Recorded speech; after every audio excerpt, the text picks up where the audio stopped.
And John, you want to lead us in the pledge? Sure. Salute pledge. I pledge allegiance to the flag of the United States of America and to the republic for which it stands, one nation, under God, indivisible, with liberty and justice for all. I believe in the invitation. Gracious Father, we thank you for bringing us here today, Lord. And Father, the county needs your help. Yes, God. Lord, we look to you for wisdom. We look to you for provision. We ask you would guide us today, Lord, and give us the discernment that we need. And so bless us, we ask, Lord, in Jesus' name. Amen. Amen.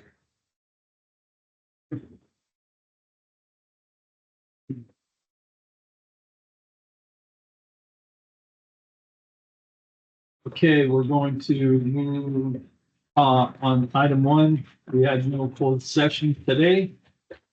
And move to 2.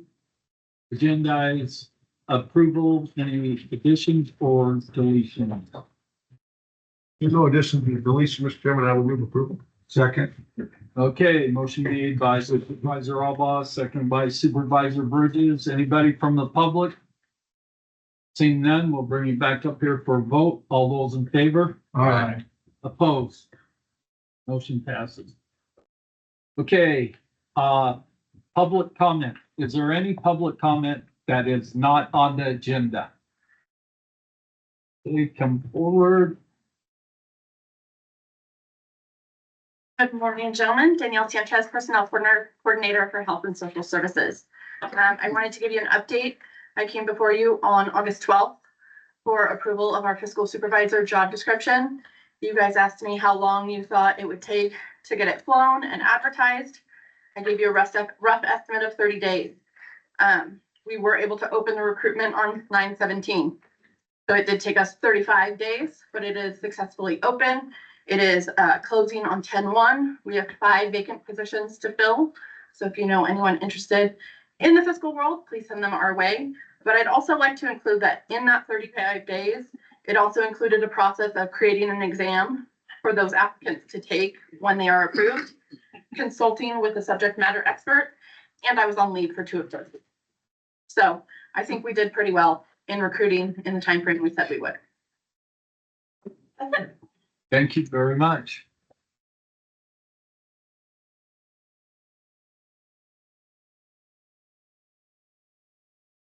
Okay.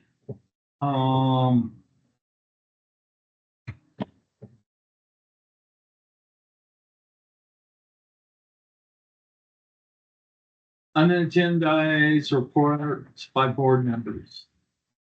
Jason, you want to start us off? Sure. Sort of a short winter day. Over the weekend, I went out to the Wisers and got some more lavender for the Aiden fundraiser. And I just want to remind everybody of upcoming events on October 4th. The Wimples have teamed up with LARP. We're having a Hootenanny festival all day long. There'll be a number of resources there and a fundraiser dinner for kids' scholarships. On the 6th, they're also having a taco fundraiser for Aiden as well. Tickets are available at Margie's Book Nooks and amongst other places. And do not forget, mark your calendar, October 7th is the Blue Star Moms Bingo Night. And all proceeds, as you know, go to Honor Flight. So if you haven't got a chance to play bingo there, come on out. And that's all I got. It's a great time. Mr. Alba? Thank you, Mr. Chairman. This last week after our last meeting, we went over to Incline Village to RCRC for their annual meeting. We had a very good turnout as far as attendance. I think it was one of the biggest conferences ever that they've had. But anyway, at the meeting, the Lassen County Basket, they had an auction. They raised over, I think it was $110,000. So that'll go to more other charities that they chose. And our basket, it did pretty good. It raised a little bit of a stink with the some of the stuff I had in there, the contest with the subject matter, but that's all right. It was all good for a good reason. It brought the wolf issue to the forefront again. And we ended up I think it was $3,000 we got for Lassen County Basket. So very good.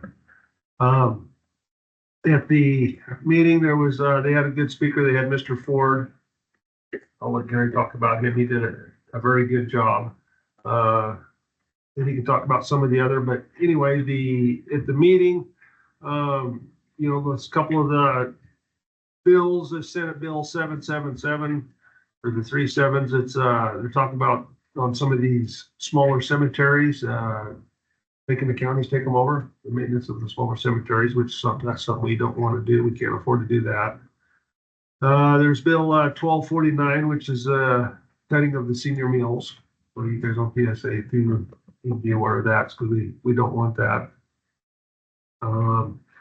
There was we had some discussion on Prop 50 because they would want to know how to do that, how the RCRC wanted to stand on that. The majority of the members there were in opposition to it. There was some that were neutral. There was a couple of them that were in favor of it, like Yolo County, because they would have 3 congressional seats instead of just 1. So they were obviously in favor of that, but most of them were opposed to it because it's going to be a detriment from them. The Williamson Acts deal got put on the shelf again. The also one that got put on the shelf was a public defender, which was a good move because that would hurt us as well. They had Patty Poppy there she's the CEO for PG&E. She was there. She gave a presentation about how great PG&E Corporation is. She kind of got an earful from a lot of the people that don't necessarily agree with her. And it was interesting because we have this green movement to go solar and wind, but yet during the peak hours of the day from 7 a.m. to 6 p.m., they are actually paying the state of Arizona to take the extra power that we have, the PG&E has. But yet our rates keep going up. Go figure it out. They're paying Arizona to take our extra power.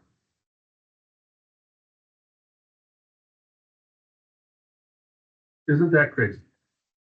But yeah, our rates keep going up because she showed a graph, it's a duck curve. Anyway, there's no usage because the solar of everything has it basically down to 0. And so they need more business, I guess, to come up during the day. And if you have more business, use more electricity, theoretically the prices come down, but they're actually paying Arizona to take our extra power. So anyway, it's just another form of insanity that we have. The other thing I wanted to bring up is that another form of insanity is yesterday they had a pretty good sized fire up there in Big Valley. Guess where it was? It was on property owned by the California Department of Fish and Predators. They don't allow grazing, they don't allow haying, but yet they can go in and burn it. Put all the smoke in the air, all the CO2 in the air, and yet they turn around and tell us that we have to buy electric vehicles because of climate change and all the CO2 in the air. It's insanity, absolute insanity. But here again, I guess I think differently than most people, but it's just it's just crazy. We live in a broken society, and I don't know how to change it, but we've got to stay on the forefront of it and stand up for what's right. Don't necessarily be politically correct, but I mean, you got to stand up for what's right. So anyway, my words of encouragement for the day. Thank you. Mike? Too depressed to be. On Tuesday, the 16th, I attended the Hunter Lake Valley Recreation Authority pool meeting. And at that meeting, we selected a new citizen commissioner, Yes. Shelby Burton. And I think she'd be a great addition to that pool board.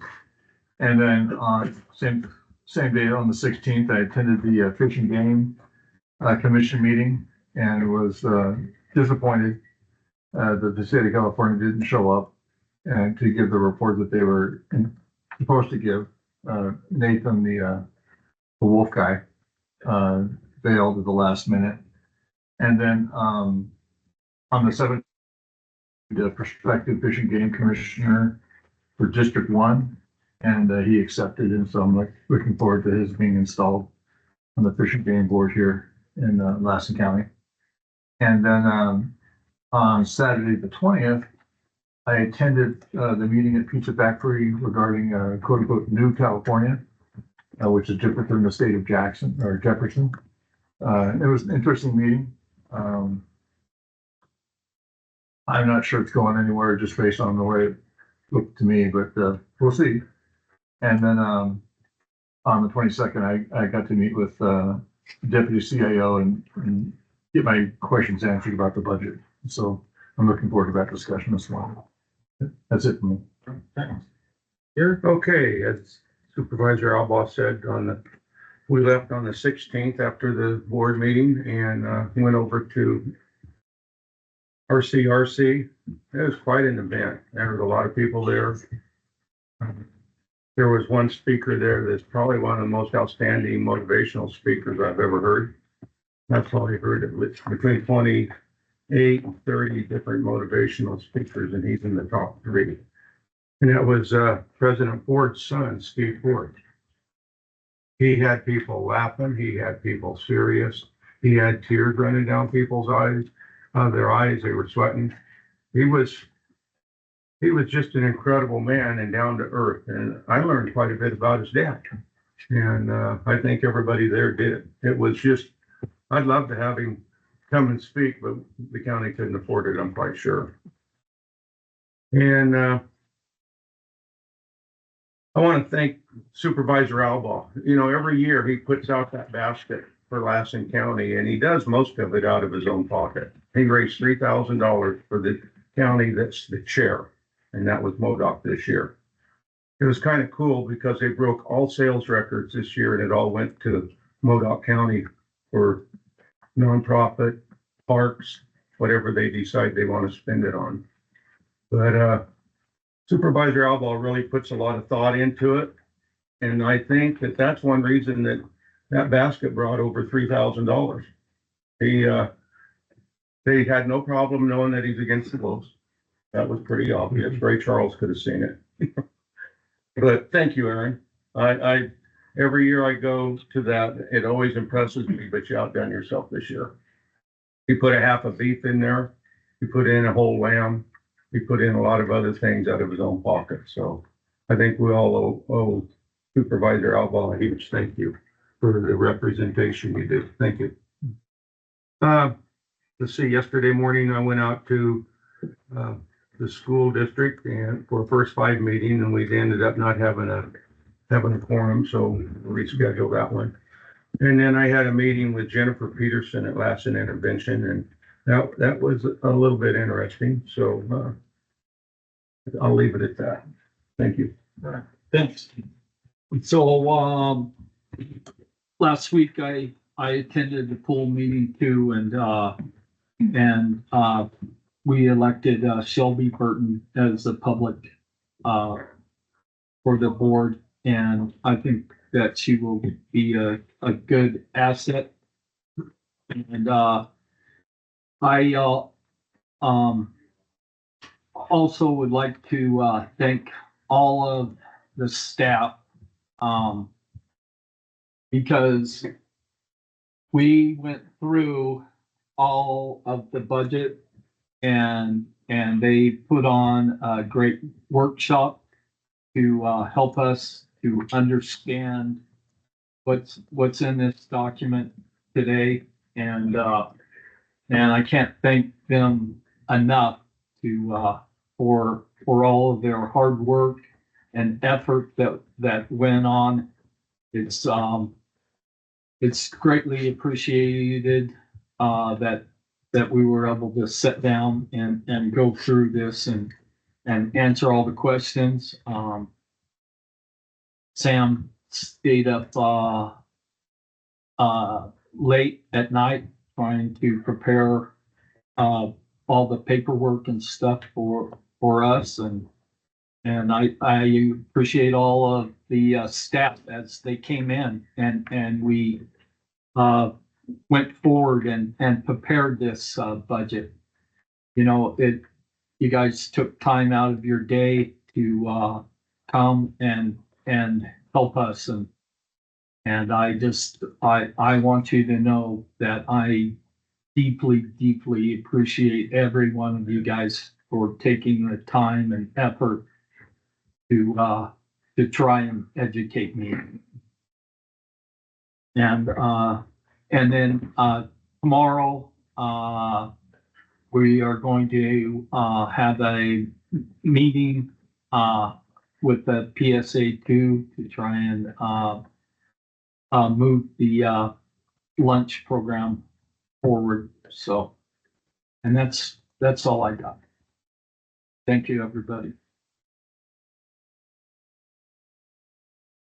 Okay, we are going to move on to, G for the information and consent calendar.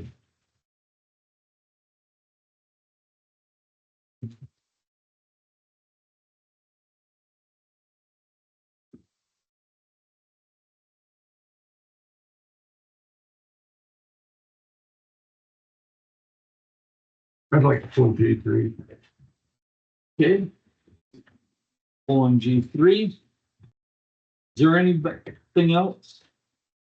Bless you. Bless you. Thank you. If Okay. there's no other, Seeing none. I make a motion to approve the remainder of the agenda. Okay. Supervisor Bridges, made the motion for the balance of G. Supervisor Ingram, second it. Is there anybody from the public that wanted to comment on this? Okay. Seeing none. All those in favor? Opposed? Motion passes. Okay, we are going to move to G3. Supervisor Bridges? I don't really have a question, but because this is a televised to the public, I'd like them to realize that, you know, there's a lot of extra expense hits the county that we're not planning on. And, one of them is the guardrail on Janesville Grade. And it goes for, and the contract changes from 45,000 to 109,000 because of the fires up there. And that makes it kind of rough on everybody, and I just want to thank Pete and his department, because they're the ones handling it, and they go above and beyond, and I had no questions, Pete, I just wanted to compliment you and your department. So. All right, I'll that's pass it. that along to our folks. Thank you. That's that. That's it. The surface water, just from the water coming off the hill or coming off the highway? It's coming off off the surrounding landscape, but then it gets on the highway, onto the road to Janesville Grade. And, starts traveling down, so there's more of it than before. Can you send this bill on to the Plymouth National Forest because they did put the fire out? Good question. They got all kinds of public improvement money or whatever the heck that was, the millions of dollars. We got like $230 million and 320, I forget which one it was. 273. Put in for it, okay? Is, One of them. I mean, it's public safety. But they got it for them. I mean, ask for it, I guess, maybe. I don't know. It never hurts to ask. Didn't we just have them in here last week? Yeah, well, I didn't know about this. I know, no, maybe next time around here. Wisdom, Remind me. will do. Okay. Thank you. Thank you. or everybody got emails from, Ellen and Mike, and you can, pass that, yeah, Tom, what do I do with my emails? read them. Nothing. I don't even. You read them. Pete, I can give you Laura's number. Okay, All right. thank you. Thank you, Pete. Since Mr. Aldell can't help you with that question. All right, so, is there anybody else that has any comment for Pete? All right. So, I'll make a motion to pass 3. okay, I'll second it. all right, motion made by Supervisor Bridges, second by Supervisor Scanlon. Is there anybody from the public? Okay, seeing none, bring it back up here for a vote. All those in favor? Aye. Opposed? Motion passes. Thank you. Thank you, Pete.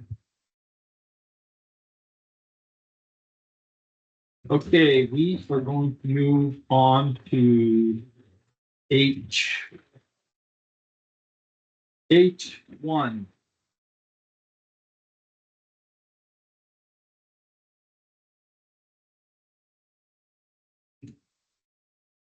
Good morning. Good morning. I want to thank the Chairman and all Board of Supervisors. I'm Tiffany Armstrong from the Lassen County Behavioral Health. So I'm here today to present the contract between Butte County and Lassen County Behavioral Health. This is a contract we have. We've always had it with them for the last couple of years. They typically take our individuals who have not only a psychiatric issue, but a medical condition. They're the only one in Northern California that does this. So we have to continue to maintain this contract with them so that if we have a person, say, for instance, that has diabetes, in addition to a psychiatric condition, meaning that they have to be placed on a psychiatric hold, they will accept them and be able to treat both issues, not only the psychiatric issue, but also the diabetes at the same time. Most of our psychiatric hospitals cannot treat both conditions. They can only treat the psychiatric issues and not the mental health. So it's only one of the few that actually takes both at the same time. Any other questions? Anybody have any questions? This is an annual deal. Yeah. I have one. Okay. I have a question. No, none of these funds are used unless we use their services, correct? Okay. Correct. I wanted It's that. only we use it, and I think last year we said maybe 4 times the entire year. That's my only question. Thank you. I'd like to make a motion to approve the agreement with Butte County and authorize the county CAO to execute this. Second. Okay, motion made by Supervisor Scanlon, second by Supervisor Bridges. Is there anybody from the public that wanted to comment on this? Okay, seeing none, we'll bring it back up here for a vote. All those in favor? Aye. Opposed? Motion passes. Okay, if we will move on to H2. So here again, we have another contract with Willow Glen Care Center. It's another psychiatric hospital that we contract on a regular basis. Same thing, we only use them when we need them. When we send out packets for anybody who is suffering from or having a psychiatric issue, being placed on a 5150, then we will send out packets to this particular hospital to see if they will accept them. So we've been doing that for a number of years, and it's just to continue with the contract with them. Any questions? I have a question. Yes. Another question so the public will know. You made the comment to see if they would accept it. Have we ever been turned down? No, actually, a couple of times, we've had a couple of issues where they won't accept them because of their age. Oh. Or, if they have, other, like I said, medical conditions. But most of the time, they've been very good to us. They will look at the packet, they will review the packet, and they will make the decision within a reasonable amount of time to let us know if they're gonna accept the individual or Okay, not. thank you. Yes. What's your green bow on your jacket for? Oh, it is Suicide Prevention Month, so we're just letting everybody know. We used to do our little, out of the darkness, but we're gonna revamp it again for next year. We're gonna have it better and bigger and hopefully not have all the funding go outside of our county, but keep it here locally. So we are working on a committee right now with that going forward, so super excited about it. But yeah, thank you for asking. Very good. Mhm. Anybody else? Okay. Is there anybody from the public want to comment on this? Okay, seeing none. I'll make a motion to approve the agreement with Willow Glen Care Center and authorize its county administrative officer to execute the agreement. Okay, motion made by Supervisor Bridges, I'll second that. seconded by Supervisor Scanlon. All those in favor? Aye. Opposed? Motion passes. Thank you. Thanks. Okay, we're gonna move on to H3.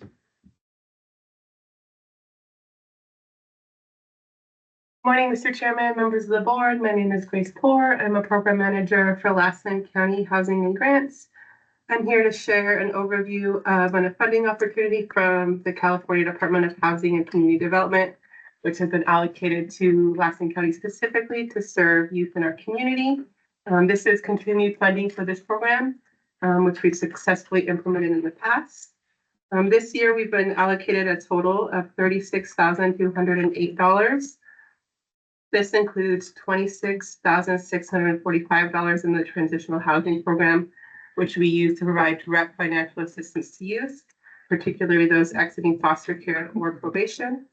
And additionally, there's the $9,563, which is allocated through the Housing Navigation and Maintenance Program. And that grant we use primarily for staff time to serve the youth that we're providing financial assistance to. These grant funds should require appropriation in fiscal year 26-27. And I did bring a little bit of data from the last fiscal year that I wanted to share.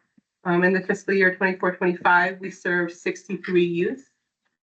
Of those youth, 30 were successfully housed. Of those youth, 22 are still enrolled in the program, receiving services to find housing. 31 of those youth were actively attending high school or college during the program. 34 were employed. 34 reported having disabilities. 4 reported having probation involvement. 23 had former foster care experience. And some of those youth had children. So in addition to the 63 young adults, the program served 13 children. And briefly, I also wanted to describe a little bit further the services that we provided. Some of the youth were at risk of eviction due to having financial crises and limited income. So the funding helped them get caught up on their rent and prevented them being evicted from the housing that they did have.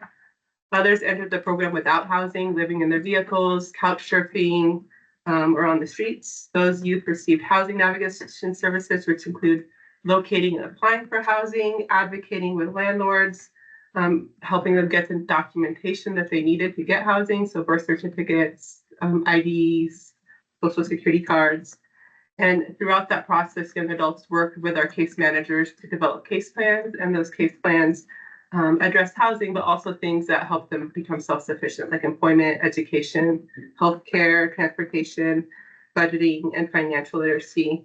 In addition, just to doing the case plan, caseworkers would work with the youth to support them with learning life skills, like maybe paying a utility bill for the first time, or learning how to communicate with a landlord, and managing just those responsibilities that come with like living as an adult, independent living.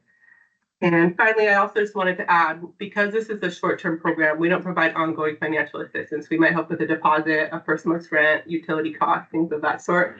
Staff verifies that the youth have the income to sustain the housing before we provide financial assistance. So that looks like maybe another housing subsidy, like through Section 8, or in one of our subsidized housing apartment complexes in the community, or they have the income through employment or whatever other source to pay their full rent, so that they can continue the housing after they receive that initial assistance. So just in closing, this program, I believe, provides or meets a critical need for young adults in our community, and I'm hopeful that the board approves another round of this. Any questions? No. Thank you very much. Supervisor Alba? So, I mean, they don't give you a whole lot of money. They don't. And I mean, does this cover your costs, or It does cover the cost for the youth that we serve. Like I said, we provide just the initial financial assistance. So we might pay a deposit for a young adult, and then it pays for the staff time to provide that case management. And so for those 63 youth that we served last year, the funding that we had from previous grants was adequate. We do try to connect people to other services in the community, so it's not just our program supporting them. So we might connect them to programs through Lassen Works or through wraparound services to provide ongoing support if that's something that they need. We connect them to support at the college. So it's not just us providing the services. We might initially begin supporting them, but then as we work with them, we're trying to connect them to other supports that might exist in the community, so that it's not just us serving them. It's a variety of programs in the community wrapping services around them. so if you had this money in your pocket, no strings attached, would you spend that money on this here, or would you do something else with it? I would spend it on this year. I think it's a need in our community. I think if we can serve young adults who have housing insecurities now, we're going to prevent further needs down the road. I work with other individuals who are much older, who've been homeless for 20 or 30 years. And so what I hope this program would do is prevent that. Like if we can help young adults get the things they need now, it's going to prevent long-term homelessness for those individuals. So I think I would use this for serving young adults. So if you have more money somewhere else, would you put more toward this or not? I think that if I had more funds, it would be nice to be able to subsidize youth's rent for a little bit longer. Sometimes we have to provide longer housing navigation and work with youth longer because we have to get them into housing that they can afford. And they're just limited housing. So it would be nice to be able to subsidize their rent longer so that we can get them into housing quicker and provide a little bit more long-term support. So I do think it's a place that there could be more funding, but we're making the funding that we have work.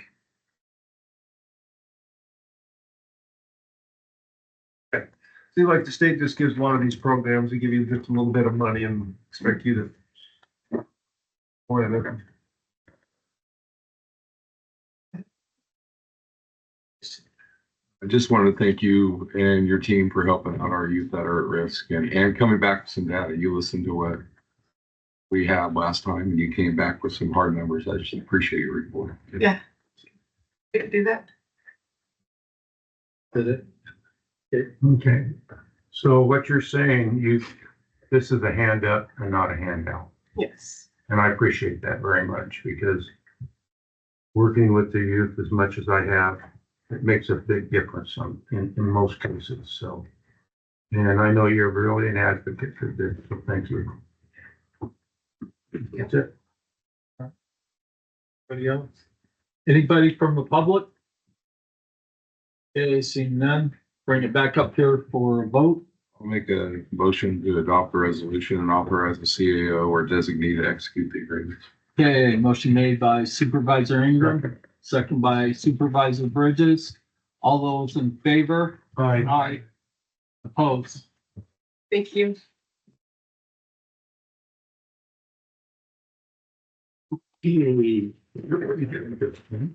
Um.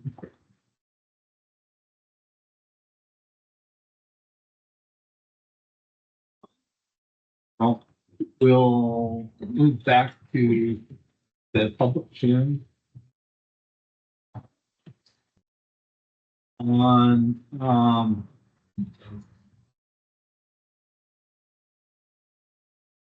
we're going to move back to, C1.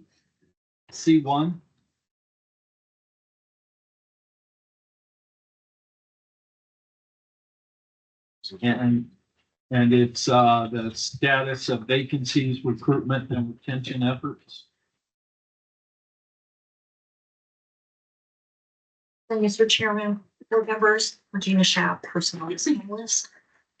Before you, I have provided an outline of the current status of vacancies, retention, and recruitment efforts we've made over the years. This has been predicated by AB 2561, which was recently passed and effective January 1st of 25 this year, which requires public agencies to present the status of vacancies, recruitment and retention efforts at a public hearing annually. And we have to provide that generally before the budget is passed for the year. The concentration is usually focused on those vacancies that exceed 20% or more. And it's broken down by bargaining units. So I have provided a handout for you, which we have the vacancies listed by bargaining unit that are 20% or under. For the CAO, unrepresented groups, the Department Sheriffs, the Deputy Sheriff's Association, the Peace Officers Management Association, and the Sheriff. Those all have fallen underneath the 20% mark for the year. And so some of this recording we've only recently started. So the stats will be a little more cohesive in the next year when we present this again at a public hearing. So some of our recording methods have to be garnered from different locations. And so we're going to have a more comprehensive look at all of these in the future. So that will concentrate specifically on the requirements of AB 2561 for next year. On page 2, we have a listing of the bargaining units that exceed the 20% vacancy rate, which include the Management Professionals Association, Peace Officers Association, the Peace Officers Supervisors Association, the Road Workers Association, and the General Unit or UPEP. The table below that includes a countywide recruitment and retention data as of 7/1/24 through 9/18/25, which includes the applications that we've received from 7/1 to 6/30/25. There were 200 applications received. We had out of those 288 new hires. In the column next to it, we had 57 regular employees that we've retained since those hires. The recruitment efforts from 7/1 to 9/18/25, we've had 71 applications, and 29 of those we have hired, and we have retained 22 out of those. The hiring process, I've listed the average is 60 days to hire non-safety employees, and law enforcement takes longer. Also, our professional positions usually take longer as well, depending on the type of licensing that we require. So those can extend anywhere from 6 to 9 months. For instance, the deputy district attorneys, because those are very specialized positions, they usually take longer to. So the separations we've had from 7/1 to 9/18/25, we've had 13 retirements, 66 resignations, and other totaling 32. And those could just be voluntary. Those could be releases from probation that weren't meeting the minimum expectations during their first 12 months. Our recruitment and retention efforts, like many small counties, we struggle to recruit and retain talent. As vacancies become widespread, the current employees are required to take on heavier workloads, resulting in even more turnover. This negatively impacts the delivery of public services. Some of the feedback we were receiving from our exit interviews included lower wages, health insurance rates. That was a very large tick. Staffing shortages because people are taking on more work and they don't want to do that much work for the amount of money that they're getting paid. There weren't more offers of remote or hybrid work schedules, which is hard to do in the public sector when you're supposed to reach out to the public directly. And employee morale is affected because of the vacancies, and everybody's doing more with less, and people are just burnt out. And so some of those things were brought to our attention. Many vacancies represented reflect positions that are in high demand in the county and statewide. Law enforcement personnel, behavioral health therapists, public health nurses, licensed social workers are just a few examples, engineers. All of those positions are very hard and difficult to fill at this time on a statewide level. The local workforce pool is limited. We compete with other local, state and federal prisons, colleges, school districts, private sector business that offer, more attractive pay and more attractive benefits. The recruitment strategies have been varied by department. We've used local print media, social media, job fairs, hiring incentives, professional association job boards, multiple recruitment methods by departments. They've used their own professional services platforms and job bulletins within those professions, for example, an engineer's platform, or even attorney platforms to advertise our jobs. It's been difficult, to say the least. Other strategies we've tried to review our current recruitment processes and procedures and continue that assessment ongoing, and outreach methods. Departments have tried to work out creative ways to attract talent. Our sheriff has created an incentive program to try and pay bonuses for those hard to fill positions, to encourage people to stay with a 3-year minimum, as an example. So we're just continuing to market, what we can offer here. Our flexible schedules, our generous leave, our employee assistance programs, recognition, wellness. We try to advertise where we lived, our small town rural lifestyle appeals to some people, lower cost of living, minimal commutes, and affordable housing.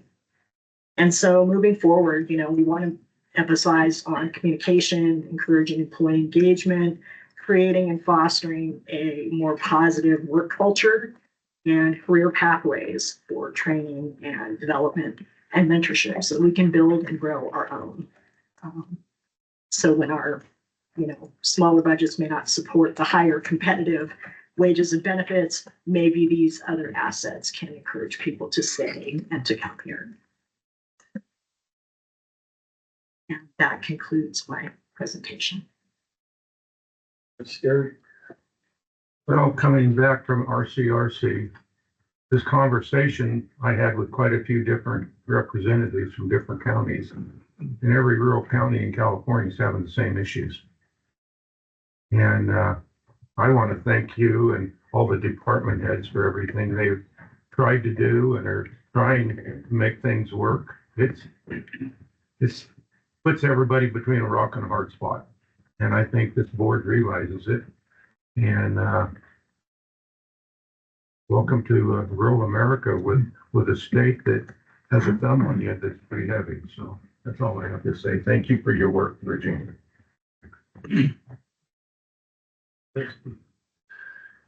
Two things. First, you have UPEC. Who falls under UPEC?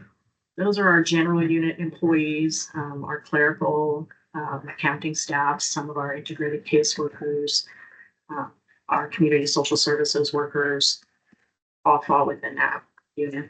So across all sectors. Okay. Yes. Very good. Thank you. Then the only other thing I got for your recruitment retention efforts is through RCRC, that's affiliate GSFA. They have that employee housing program, which is the down payment assistance. Good point. Yes. I know we've used it a couple times in the past, but I think that's something we could really use to Focus our efforts. to focus not only for our current employees, but for new ones coming in as in that program.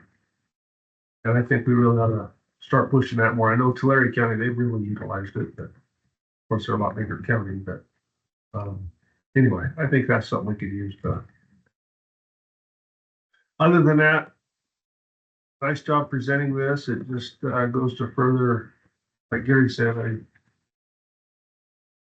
mandated by the state to do all this stuff, and it's just silly. I mean, it's taking time away from you from going out and actually recruiting and doing the background information because you got to do this silly report to know that we're already hurting, and so now you just have to prove it. Well, I think it is a good representation of where we stand. Yeah. So, it's not a bad idea to present that and so that everybody can see some concrete information on, how we're struggling Yeah, or how we're improving.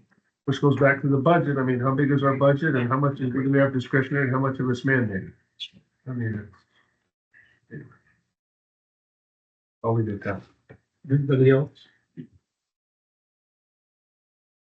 So on Aaron's point on the housing thing, do you guys put that in paperwork for the with their hiring package? No, but we could certainly do that. Okay. Because I vaguely remember that it was mentioned last year and I didn't know if it was put in their hiring packet so that doesn't slip through the cracks. Yeah, as I said, it isn't currently, but we will. Thank you. So I'm going to open up the public hearing at 10:15. Is there anybody that is for this? Anybody opposed? Okay, seeing none. We'll close the hearing and bring it back up here for. Need a motion? Yeah, we need a motion. No. No, It's a report. just a report. Oh, receiving. Thank you. Thanks, Regina. Okay. Pretty gloomy.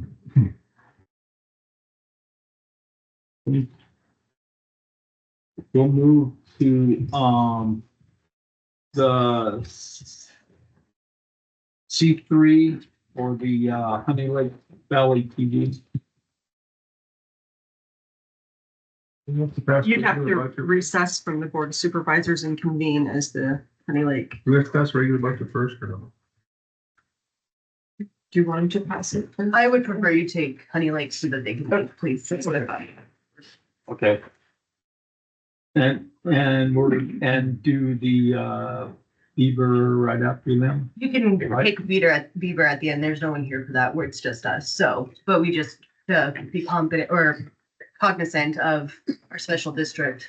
We'd love to take them first, please, Mr. Chairman. Okay, so we are going to, You're gonna recess as the Board of Supervisors and then convene as the County Service Area Number 1 budget, Honey Lake TV.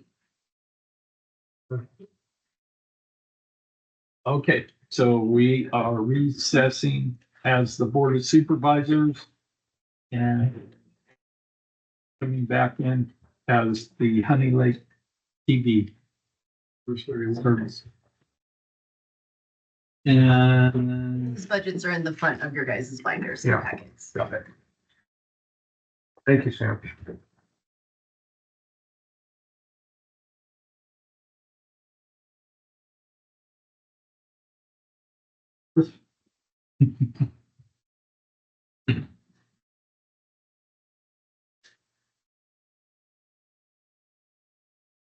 okay, good morning, Dan. Good morning, Mr. Chairman, members of the board. Dan Douglas, President, Honey Lake Community TV. And I'd like to take this opportunity, if I may, to introduce our head engineer. This is Matt Bowling. He is, handles all of our service on top of the mountaintops and things like that. So, as well as phone calls. So he's pretty much the go-to guy when it comes to issues with the service. So if you have any questions, I'm here to answer them for you. And,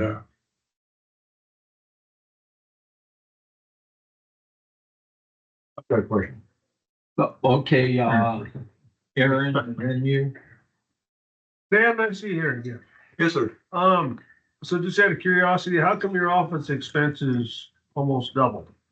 Office expense has almost doubled. Yeah, Well, we have, 600 and 1,500.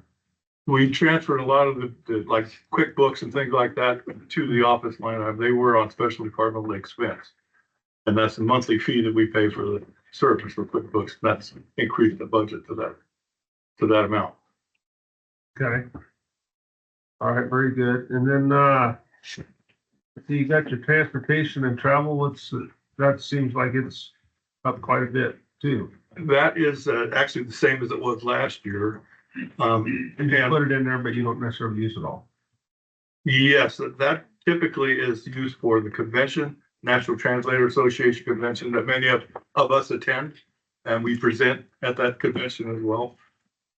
As well as travel for the engineers to go up and down to the mountaintops and things like that. We pay them to do that. So that's in addition to what we pay them for their, their monthly fee, service fees.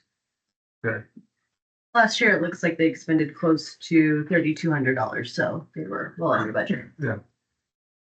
Then, what kind of equipment and building improvements are you gonna be making? Well, Bill, I'm glad you asked. There's as you might have heard, several of you might have heard with regard to our service, we've been down several times. We've experienced some major issues up on Shaper Mountain with the noise floor, basically, that's disrupted our ability to receive the signals in from Reno. And so what we're trying to do, and we think it'll solve the problem. And you can speak to this if you like, Matt, but we're looking to move everything over to Black Mountain as far as our receive capabilities, and then microwave everything over to Shaper Mountain, which hopefully will eliminate that issue with regard to receiving the signals. And that's going to take an expense to move the equipment as well as update the equipment up to Black Mountain Vault. And the Black Mountain Vault, as if I'm talking about that, has recently gone major improvements we've resurfaced the outside of the building and we're starting to lose the structure. So we recently did that this past year to have the building coated, if you will, to protect it. And then we also did some concrete work around the exterior of the building as well. And so that's the expense mainly, is to purchase new equipment to make that transition so we can move everything over to Black Mountain and then send the signal over to Schaefer. Does that sound close? Yeah, the only comment I'd make is we actually have moved to Black Mountain and it has solved the noise issue. The only problem is our facilities weren't equipped to transport that amount of data over the microwave back to Schaefer to transmit to the customers. So we have solved the issue. We are on Black, but the money will be to replace the equipment to handle that large amount of data to get it back over to Schaefer to transmit to our customers.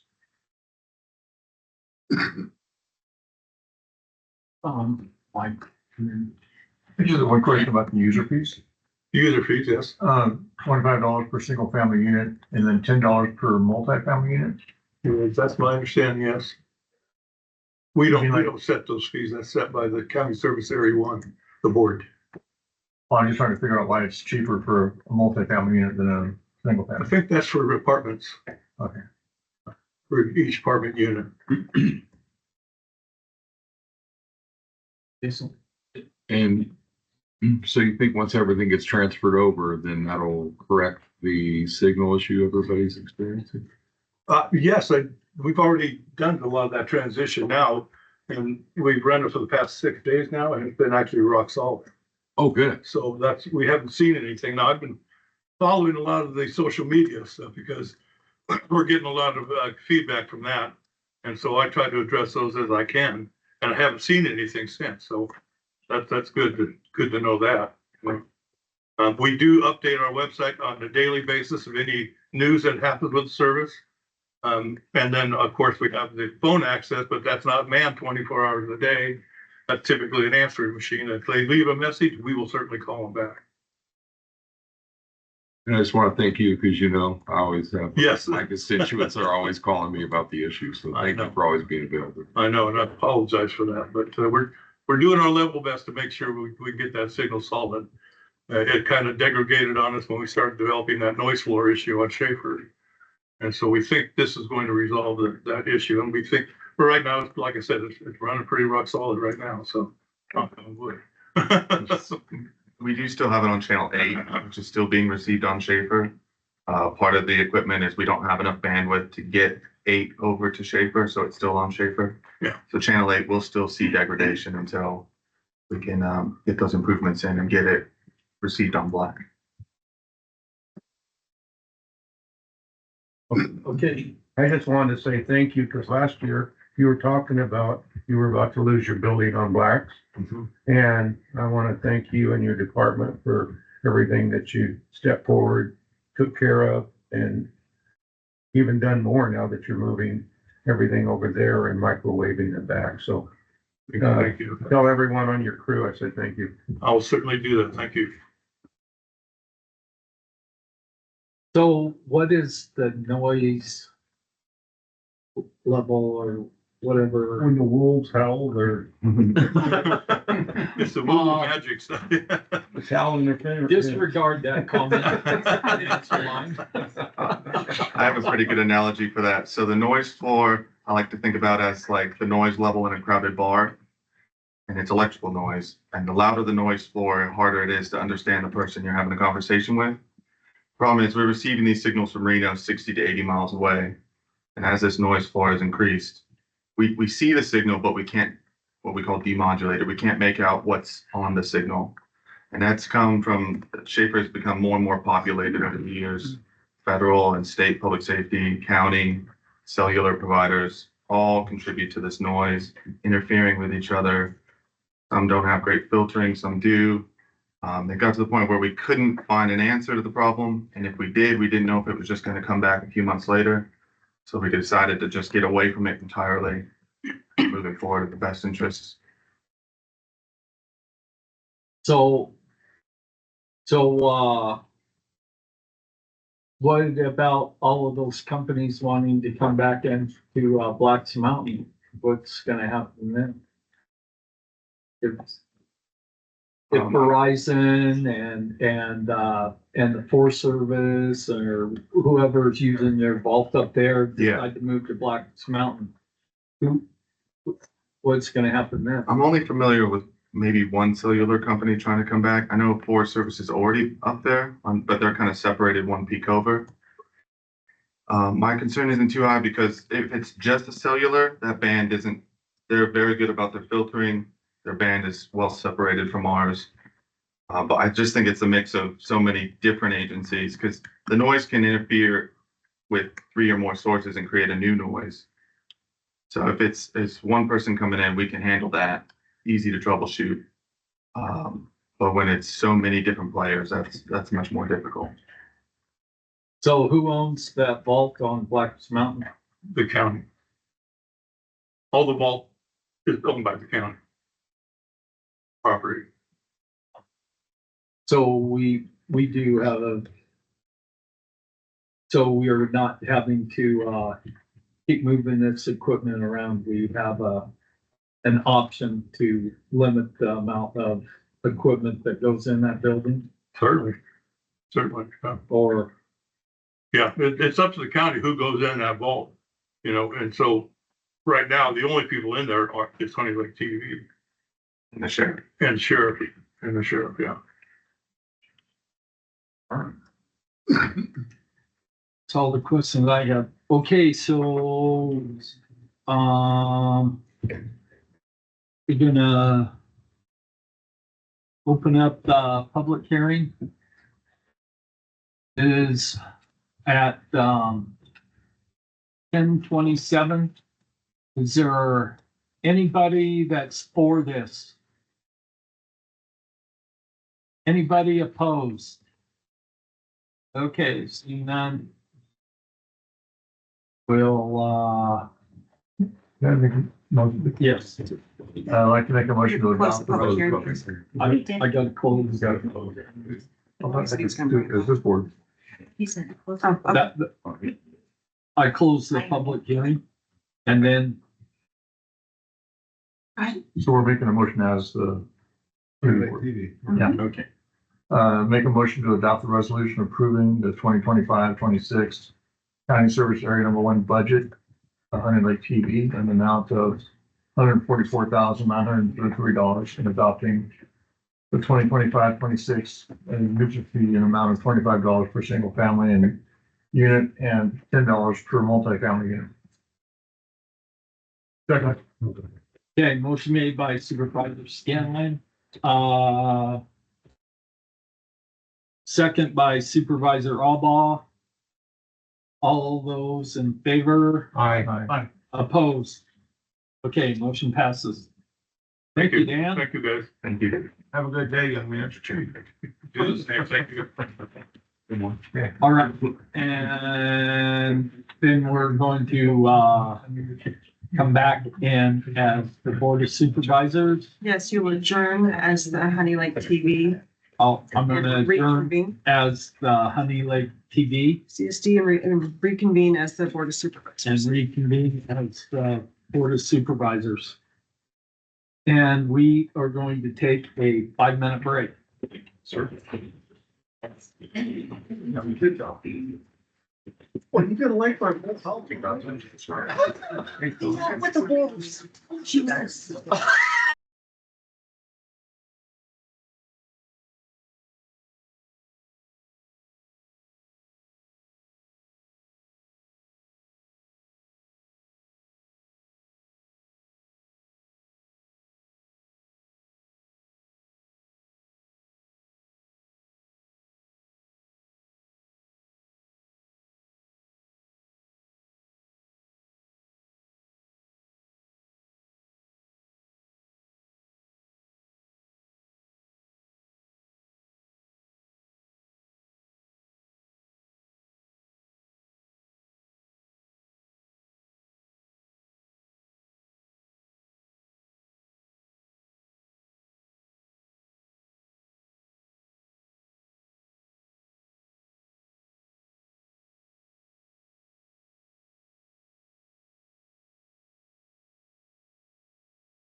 Or Not ready. We're live. 2 minutes, 28 seconds.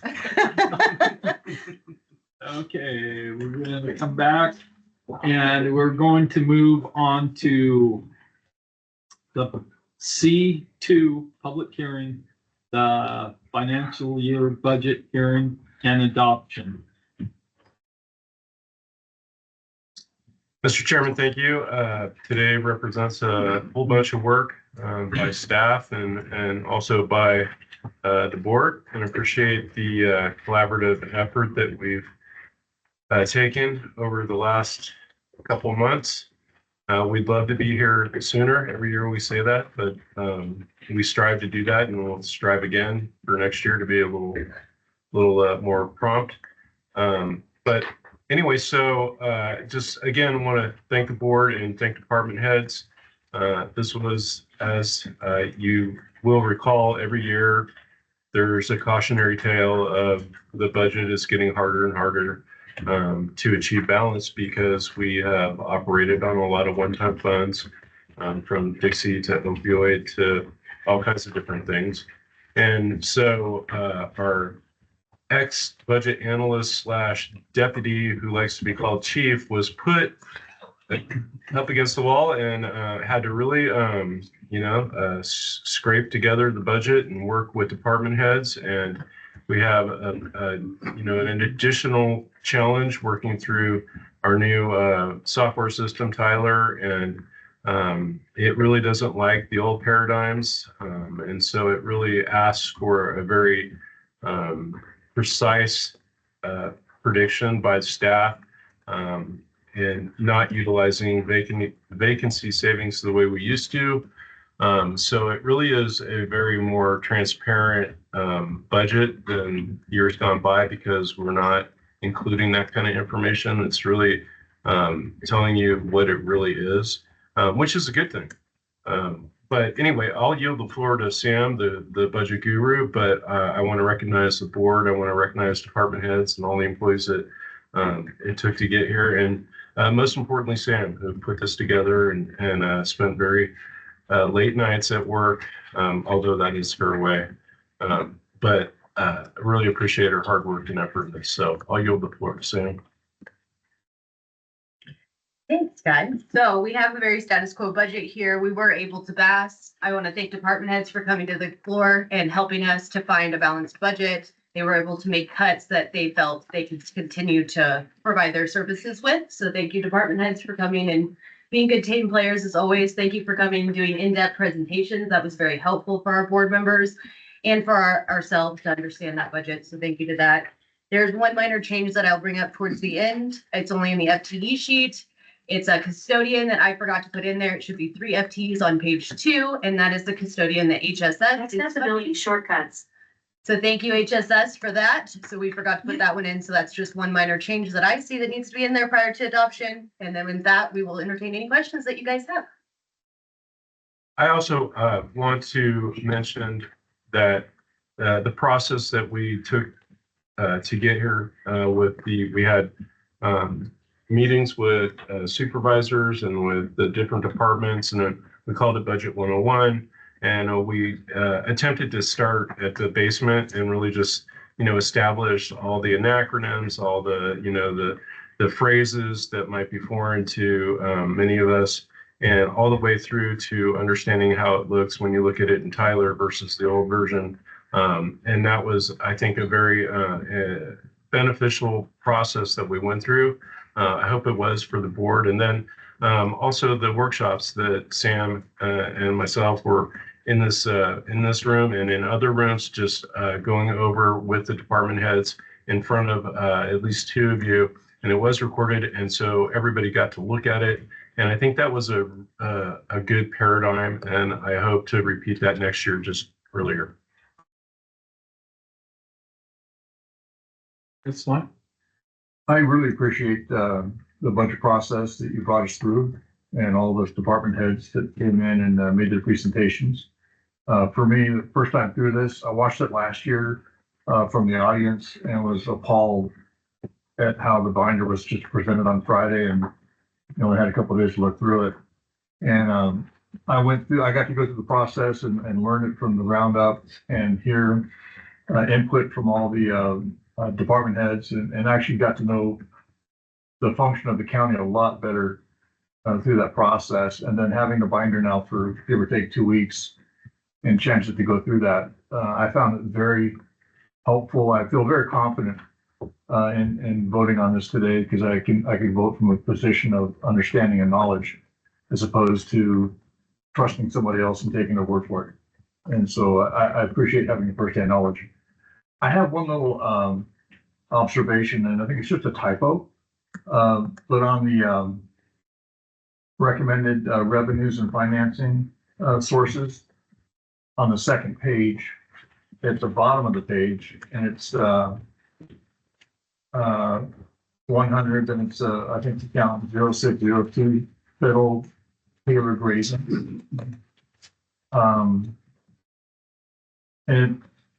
the recommended, the CAO recommended us at 80,000. Should that be 8,000? Looking Yes. at the other numbers. Yeah, that was probably it. That's pretty picky units, but I've had all my questions answered, so. That's one little comment, not required. That's an $8,000 company. Okay. Okay, Gareth? I just want to thank the administration and our department heads. I really agree. I've sat in on several other budget hearings. This time I watched the recordings and it answered all my questions. And I want to thank these two supervisors because they asked the questions I would have asked, plus a few, which is fine. That's always helpful. But I think that with the process that you've designed, Sam, I think it really puts out the clarity and the comfort of passing this because of the understanding. So thank you. And thank you, Maury. Appreciate it. Jason? I just want to thank staff, Sam and everybody. This year was a lot easier getting this binder not on a Friday evening and then having to go cross-eyed until Tuesday and have so many questions that just went unanswered last year, and the frustrations that I went through this year was seamless. I wish I was in the room with you guys, but I just want to thank Sam and her box of crayons and breaking everything down. Every time I call her, she always has an answer. It just makes everything crystal clear for us. So thank you so much for making my life easy. Mr. Alba? I got a bunch of questions we'll get in here, but first off, before we get into all that stuff, what is our total budget for Lassen County? That's enough top of my head. 139 million? Yep. Yeah. 156,647,029. $29 really makes it. So 156,647,029. Mm-hmm. Okay. How much of that, the next question is how much money is discretionary? That's a very complicated question in what discretionary could be, but we have about $31 million in general fund that allows us to kind of wiggle with how we do some of that stuff. Some of HSS money could be discretionary depending on the funding streams that come in. It's a very complicated question, but of the stuff that we can just freely use without really checking anything, about 31 million. 31 million. Okay. So that leaves how much is mandated by the state of California? A large portion of that. The biggest budgets that we have are HSS and the road, and all of them are state mandated and state funded. So we have all this money coming in that we have discretion over. So the reason I ask that question is to show people that we don't have near as much money as they need. And I just want to make that public. Because that is a huge portion of our budget is mandated by the state of California. We are told where we have to spend the money and how and when and et cetera. And it's ridiculous. It's the king giveth, he can take it away. Well, and that's part of where we're at today. That's part of this what do you call it? AB 109, how do you call that? Realignment. Realignment, yes, they take all of our money away, but then they give it back with strings attached, so we just keep, our discretionary keeps getting smaller and smaller and smaller. And I believe that one there was $123 million. Is mandated. Well, and don't have any illusions that the 31 million, which is represented mostly by general fund, is pots of money that can be easily moved around because they're dedicated. Yeah. So, Yeah, you got special districts. so feel better that there's no discretion. Because they also go to mandated services like patrol and the jail and other things that we have to do, the DA, they have to go there as well. Yeah, but we can't, yeah. Okay, other comments? Okay, I will, open up the public. I'm sorry to interrupt, Mr. Chair. Sure. Did you have specific questions for staff regarding the budget before we open the I public? do. Okay. Well, So we'll, we're so close. He'll have his technical questions to staff before opening the public hearing. got it. Okay, Mr. Albaugh, you're up. Take off last where we get started. Where the heck are we? Let me see here.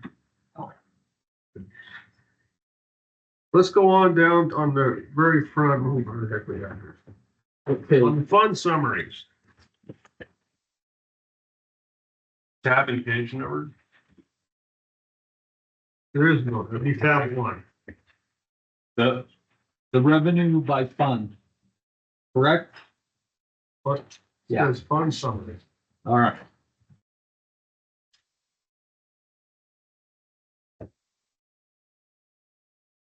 Some.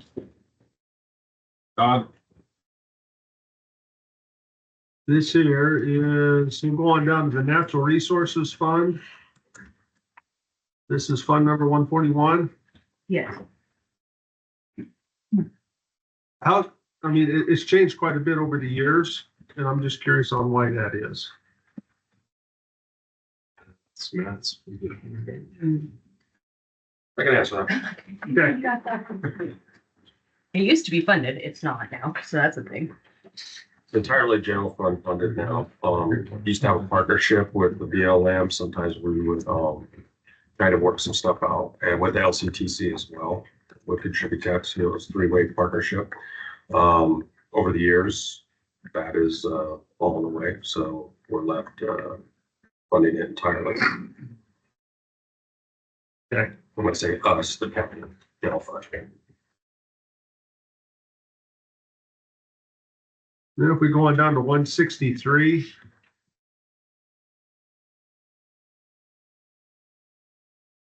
You know, we had the estimated balance in 25-26 is gonna be 17 million, then you have your recommended draft CAO for 8.5 million. What's, you know,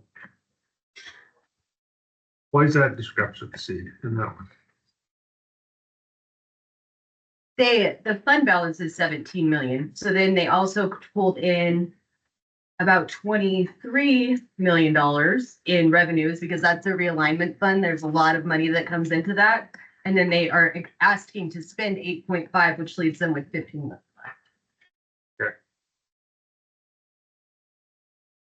Then if we go on down to 173 environmental health, we have a department request for 829 and the CAO of 842. Why is that?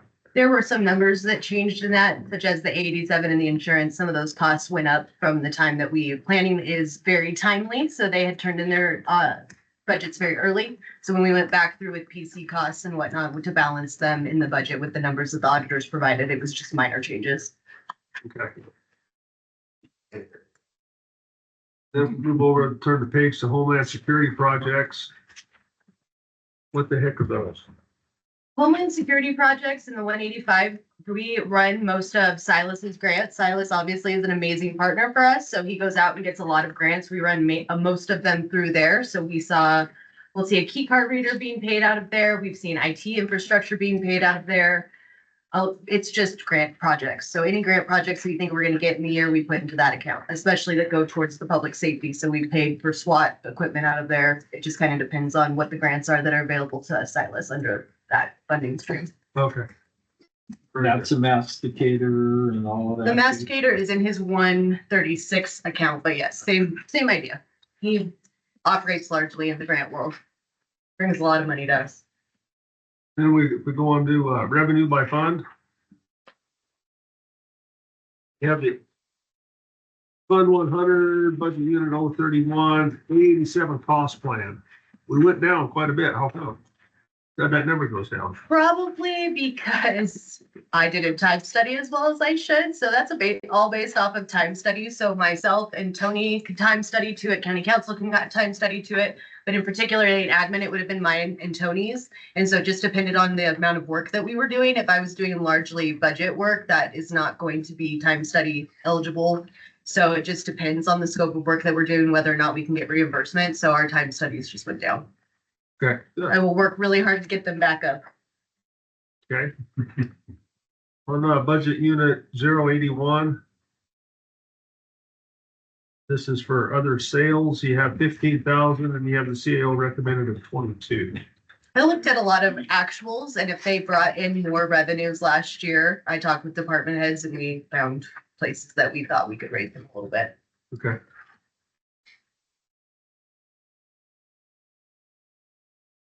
Budget unit 0221.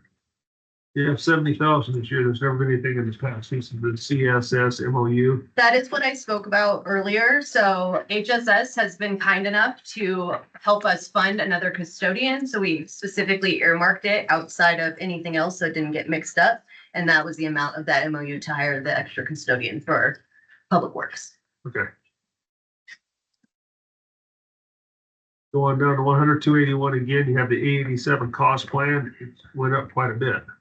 Same thing, it's all based on time studying. So based on how those numbers worked out, that's the money. Those are numbers that are presented by the auditor's office, submitted to the state in our cost plan. It's approved and it comes back out. So we don't really have any control over those numbers per se. We just get them and then we balance to them. Okay, well, it just went up 3 times. That's why I was. It did. So there must have been some level of time studying that has accounted for that cost, but we'd have to drill into the back of that worksheet. Okay. Going on down to 392, you have state other. That's here again, almost a 3-fold increase. What's the cause of that? That's elections. Is that your TABA stuff? I have it and the special election that we're holding right now. The state is going to reimburse us for this special election graphic. And at a first time, we're getting 144,000 ahead of time. Can you state your name for the record? Julie Bustamante, Lassen County Clerk. Thank you, boss. No, I thought the state was broke, couldn't afford it. They can afford a special election, I guess. Talk to the governor. All right. Then on the same one, you have election services. You went down, you cut that in half. Is that because you get reimbursed or? That's because we're budgeting for the June election, not June and November. Because Okay. of the fiscal years. Right. And those costs are also going to be dependent on who's in there. So if they don't have city or special district elections, they're not going to be able to recoup cost. It will just be on us. Okay. We went on down to 601 agricultural services. Department requested 50,000. The CAO recommended 65. Once again, matched to actuals. They brought in a good amount of money last year, so we moved it up a little bit. Okay. Taylor grazing. I think you answered that question. Yes, that was indeed a typo. Now I have 2 outlaws that are going to find my typos. Good job, Scanlon. 682 marijuana revenue. We're losing quite a bit. How come?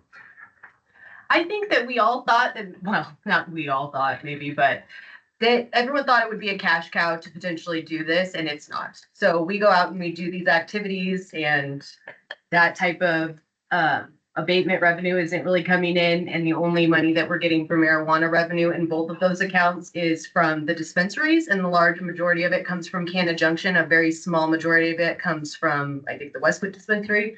So that's just, those revenues are just reflected to be actuals. They're not bringing in a lot of money. We were also down code enforcement officers and didn't have I don't want to bumper year because that's just the wrong term for this, but yeah, we didn't really unfortunately really didn't have a lot of abatements that were the size code enforcement can handle because we were down and the sheriff's department spread thin already, and so we didn't have a real good year. We're doing better this year, and we hope to be fully staffed next year and get that back up to 6 figures. Not only that, abatement's a moving target. We can put abatement fees on people all the time, but trying to nail them down to be able to get that money back from them or lien properties is impossible. They're very good at changing title names, and they know, obviously criminals know the game, so they're very good at it. So it's very hard for us to recoup that revenue. Turn the page then, 9,001, the supplemental tax. It's doubled.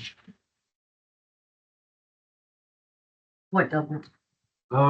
Supplemental property tax currently.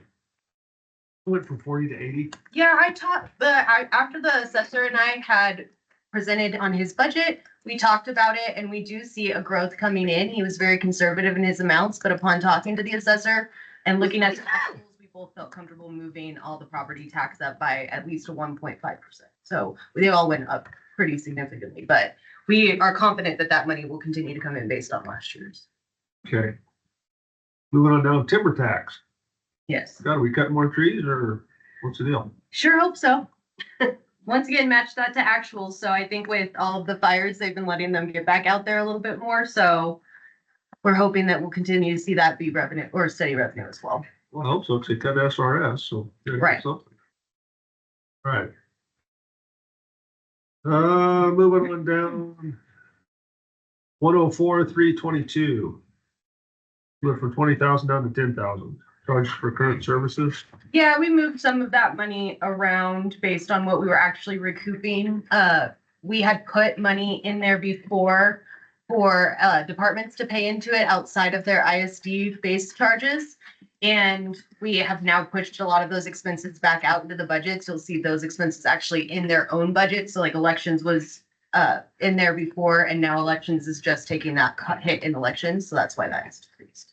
Then we'll move on to the district attorney contracts.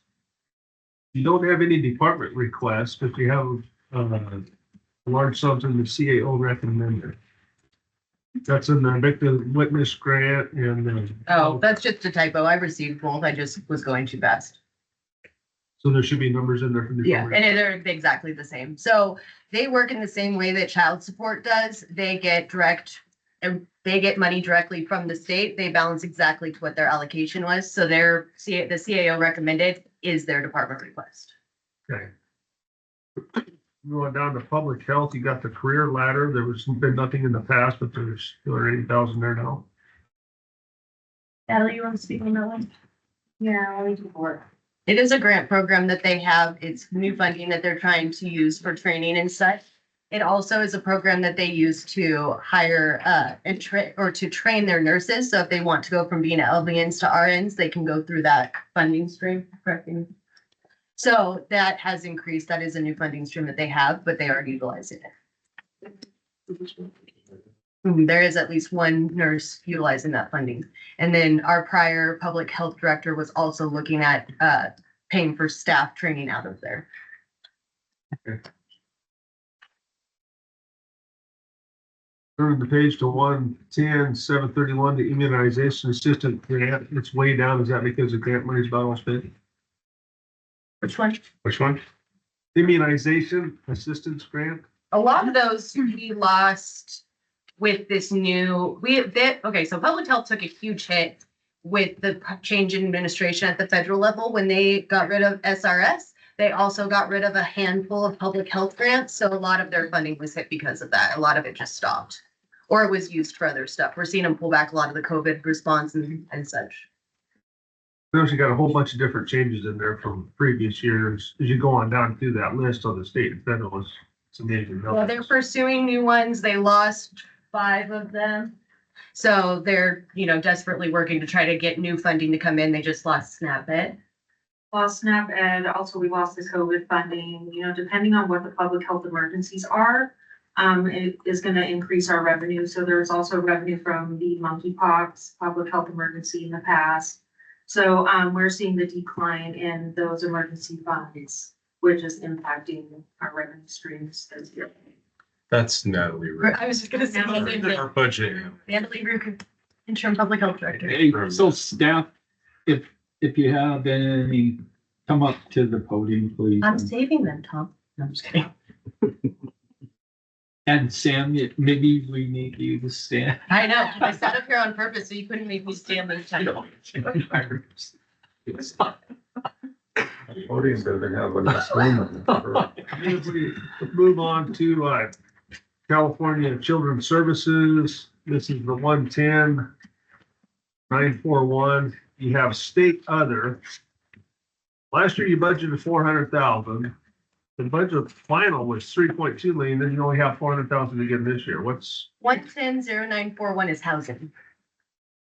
It's grants and loans. why do we only have 400,000? You have 3 million last year. You only budgeted 400,000. I would invite Director Vic or Viola, but I will bear a guess that we have spent our home key money and that was where our home key money was allocated. Right. It's a very suspicious number. That is the number. Huh. All right. So what's miscellaneous then? Same category. It could be any of their, Cause you have almost $1 million in there. yeah, that's a great question. Housing. They have enough, so these worksheets are really outdated, I will say that, and so it's really hard for me to find the right places to put stuff in, because they put categories in there for so long. So that miscellaneous funding stream is probably anticipated funding that they're planning on, but they have not specifically bookmarked into a program. Oh, yeah. So most of, sorry, Director of Community Social Services, Jason Vial. Most of our operating in costs are generally would be mob billing or reimbursements back on programs. So what we then do is we braid that into other portions. Generally, like Grace was saying, a lot of times some staff components are able to pay for out of certain grants. Sometimes we're not able to. The one she talked about, we were able to pay the staffing. Sometimes we're talking about trying to figure out the rental costs in the long run. So the operating transfers in generally land into those larger parts of the budgets. Oh, sorry. But that could be reimbursements that just don't fall somewhere else. Correct. Same kind of concept. Miscellaneous is one of those areas in which if we have funding, we try to keep all of our funding separate between the different programs, like you see MHSA and Lassen. But miscellaneous, if I had to guess at looking at that amount, is the combine for the remaining of the projects that we talked about, Home Safe, as well as I think there's, looking at that amount, there's one more grant in there. Maybe I would fair to say THP might be lumped into there. So sorry about that. I should have came a little bit more prepared on that one. Well, it's just a big number. They're once again all grant funded, so they're not getting contributions from anybody else for the most part. So anything in there is grant funding that they're anticipating for the next year. And that 9,000 probably should be lumped in as like, it should probably look, and it's a note that we'll make on the budget side of like that in fund transfer revenue with specifically what it's allocated to. And that's a breakout that we can work on. Try to take your copy too.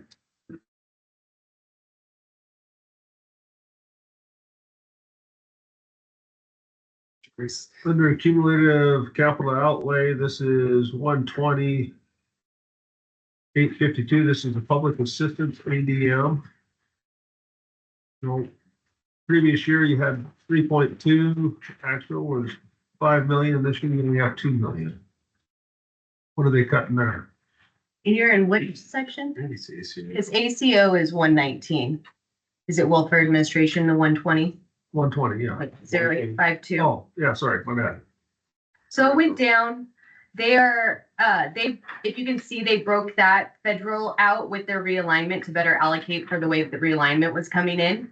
So all of that is largely those funding streams. And when this year, in our prior HSS director did all of their budgets. So this year we really pushed it out to the departments. So Jason and Jessica Larkin worked really hard on doing this. So when they did that, they moved some of that money around. So you're seeing it go down a little bit, but that's because Jessica really wanted it to be accurate, and their accurates or their actuals were much closer to 3.2. So between that 2 million and the 1 million, you're seeing more into that 3.2 that they actually got in. So I think she just wanted to reflect the actuals a little bit better and out where it's actually coming from so that they can better track it. Correct. And realistically, there's going to be a little bit more work on these budgets that need to come. Like the protective services budget is a combine between our adult services budget and our children's budget. So, I mean, there's much more unwinding that still needs to happen with these now that they're actually getting the tender love and care that they deserve. But I do think one of the notes that I'd make on there is there was a lot of staff that was in the CSS admin that actually belonged to other departments that they can pay for. So we moved over some of that staff to the departments that they belong to, which will probably account for some increases that you see a little bit down the road. So Or the funding following. correct, sorry. But that is something that we did. So like right now, my unit, the admin unit still houses the entire clerical staff for the Lassen Works side. And so that will be something that, again, we'll see that overall that budget will take less to maintain because those workers have actually been moved into the appropriate budgets in the long run. So to Jason's point, there's numerous budgets in that 120 fund, and you can see that some of their other amounts raised as it moved with those staff. Yeah. Sorry, I hope that explained it. Yeah, if you turn the page, I can see all that now. This is my first budget season too. Moving on to road. You have, budget unit 1221. This is the federal forest reserve revenue. We got money in the past. We don't get any this year. How come, Pete? I don't believe Congress has reauthorized it for this year, so I'm not gonna put anything in there that I'm not expecting to receive. Is this part of SRS? Is this SRS? So maybe they can get that reauthorized, but doubtful. Which Right this year now. goes back to the actual timber receipts that we used to get many years ago, prior to the spotted owl, and then they went to the SRS to replace that, and now look at us. It was supposed to be in perpetuity, and here we are. Once again, taking money away from us. Again, good old government. Yeah, I figured that's what it was, but I wanted to make it public. So, yeah, $600,000 per losing.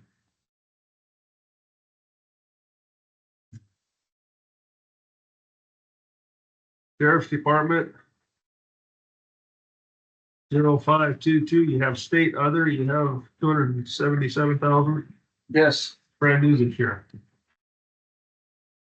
John Garver, Sheriff Coroner, that 277,000 is the CHP cannabis grant that you guys approved about 2 months ago. That Captain Carney worked on. So that's going towards buying equipment, saturation patrols, operations, putting even our first ever DUI checkpoint at some time in this next year. So, Can you let me know when that's gonna be? yeah, it's gonna be right in front of your house. Oh, that's unfortunate. Hoping it'll be really boring. No, actually, we're looking forward to it. It's given us an opportunity to kind of spread ourselves out a little bit and try something new. So, but we're able to buy some equipment, everything from signs to just different things that things we've been looking to buy, but finding revenue streams for them. And also in there, you have the gun violence reduction. Yes, You that's don't have $0. Of the grant that we use. That grant ended. Moving on down under dispatch, you have miscellaneous is almost $60,000. Yes, we have equipment needs and different things that are starting to fold down. A lot of our equipment was replaced when dispatch was upgraded around 2015, 2016, somewhere in there. We had some upgrades that go on in dispatch. That equipment is heading towards the end of its useful life. It needs some upgrades, and we're adding a fourth station into that dispatch center. So we are receiving some funding from the state to cover some of that, but we had to allocate for extra. Plus, we're also we're almost close to entering into a contract with the Office of Emergency Services for our radio maintenance on our towers. And we're looking at purchasing equipment upgrades as well for we're looking at putting a new tower in an observation peak and doing some upgrades to the Little Mountain repeater.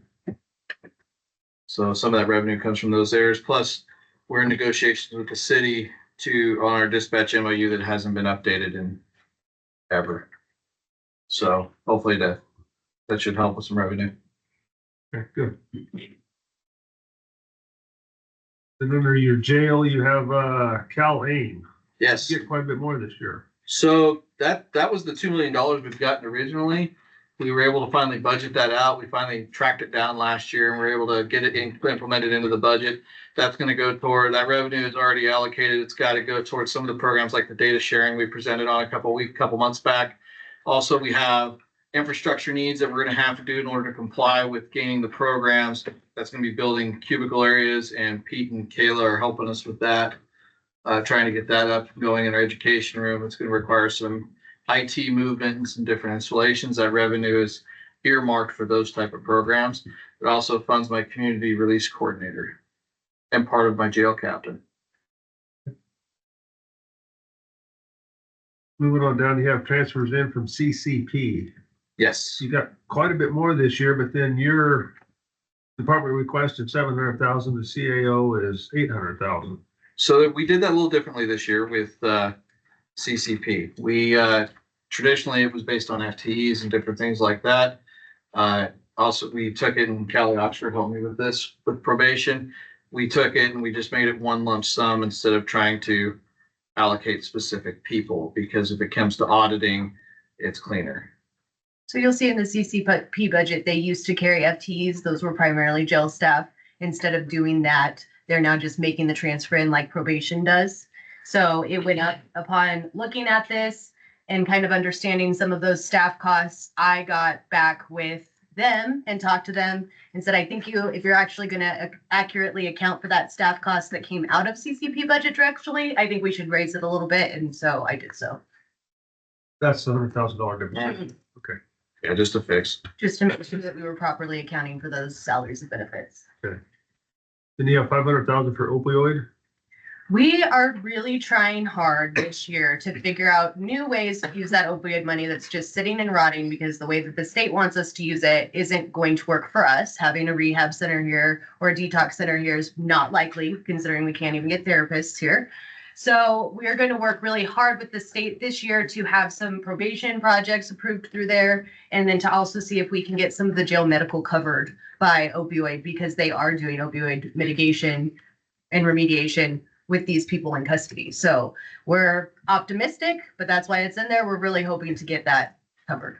We believe we can use it to pay because our new accreditation with NCCHC, it's going to change. We now have to do medication assisted treatment induction as part to keep that certification at the jail. Some of those costs, that's a fairly spendy program to implement. We're hoping some of that money will pay for that. Well, this kind of a crapshoot then, or? I think we have a pretty strong argument. I think the way that we have it outlined, if we match it right with activities, I think we have a good chance of this. We've checked with other counties and they're directing some of their funds in this and have gotten approval this way. So we're hoping we can model the same. Sam's trying to outlast them. I'm stubborn. I'll keep that money until the day I die. If it's not approved, it's not leaving, but we're pretty confident in this. We might not ever spend it, but we're not giving it back. I'm just gonna hold on to it until they tell me I can spend it however I want. So might never happen. Turn the page in, sales tax city share. That was another one where I went back and looked at the actuals. I went onto the state controller website. A lot of our actuals that we have right now missed those last couple of quarters. So I went in and I looked at exactly what we had and what the growth has been, and I matched it to what that actual was by projection. We try to be pretty conservative with those, so I did my due diligence before I raised it. Oh, so they're not giving us our extra 1.5% that they charge us for everything. No. We need to raise this, so anyway. I agree. I'm gonna get off on a tangent, I'll keep my mouth shut. Inmate welfare fund, you have, the ADF telephone account. Yes. It went from 20,000 down to 7,000. Yes, and we're hopeful it stays at 7,000. The FCC and case regulations Public Utilities Commission have all come out with regulations regarding what we can charge commission on inmate telephone calls, video visits. That keeps going down. It went from being at one point several years ago to being over 20% to down to 7%. Now we're seeing it coming towards 4%. The projection is that will actually completely go away as a commissionable or chargeable item probably in the next few years, if not sooner. Yeah. No control over that. That's what we got. Motor pool reimbursement, you've taken 100,000 off that. We've been working with our billing. We have to get some of that caught up. Obviously, the sheriff has new staff, so we wanted just to reflect it to what we thought we'd be able to get this year and make sure that we can get that billing.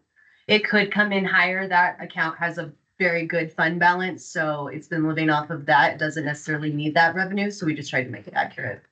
We're already taking steps to address that issue. I already have a meeting with someone on Thursday to try and figure out what's going on.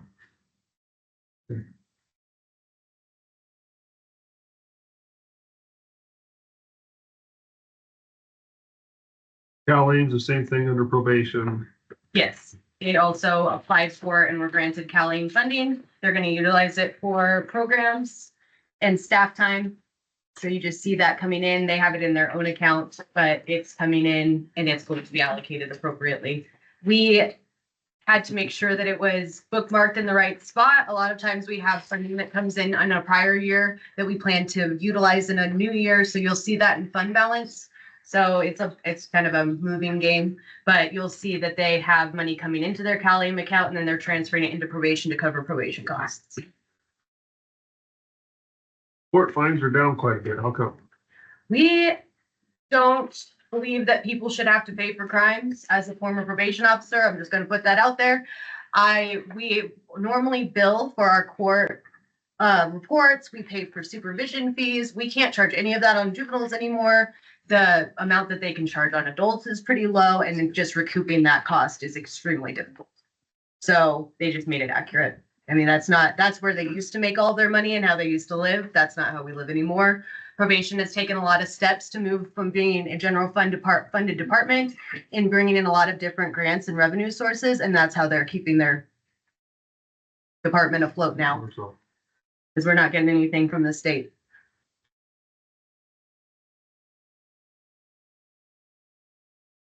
Went on to capital projects.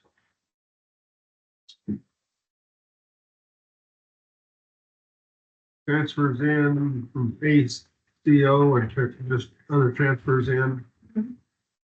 What's ACO? ACO is a cumulative capital outlay. It's the 119. It has money that comes in from 87. It's used for capital projects.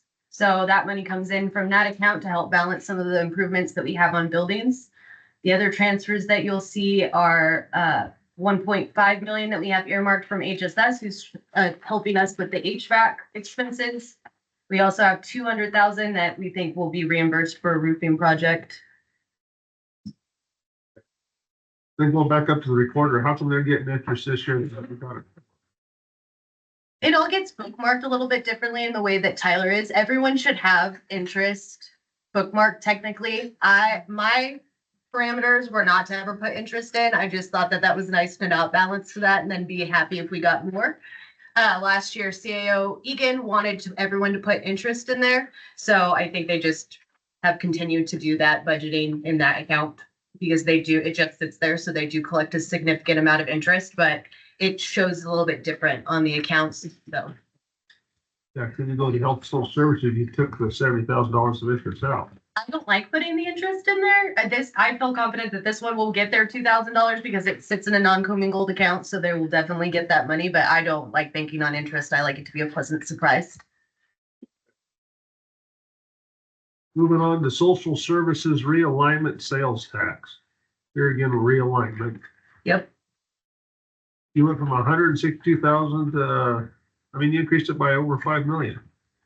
Once again, Mr. Real can speak to that, but it was another one of those things where Jessica, his analyst, has really gone back and looked at those realignment accounts and found that they were not being distributed properly. She did a full audit on it. She continues to work on that. Jessica, if you're listening, thank you so much for that work because those accounts had been very much neglected for many, many years. And so when she went back through the budgets this year, she really tried to make sure that those funding streams were going where they were supposed to go.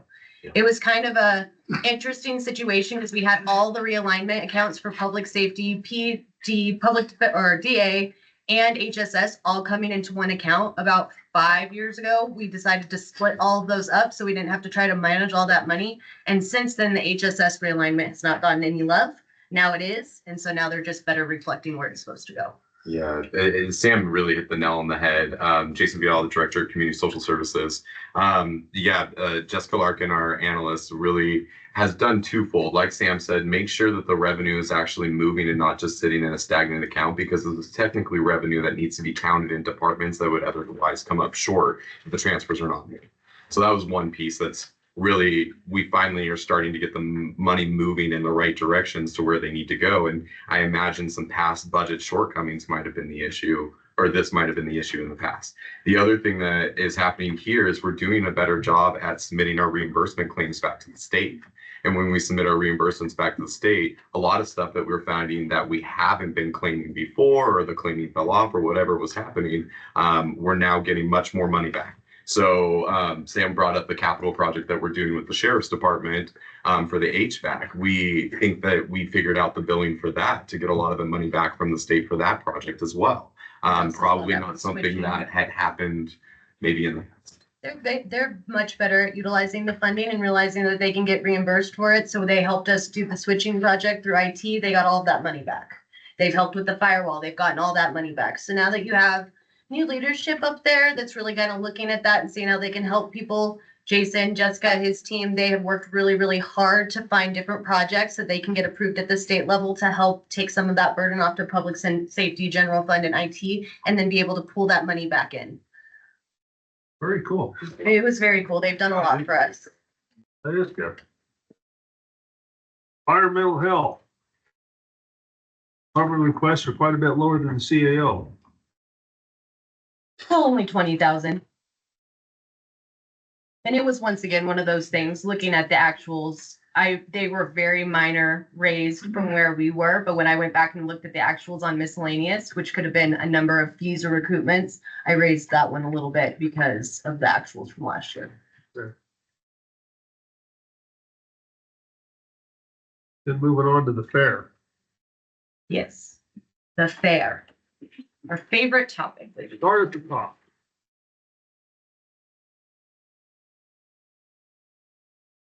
Bill, how are you today?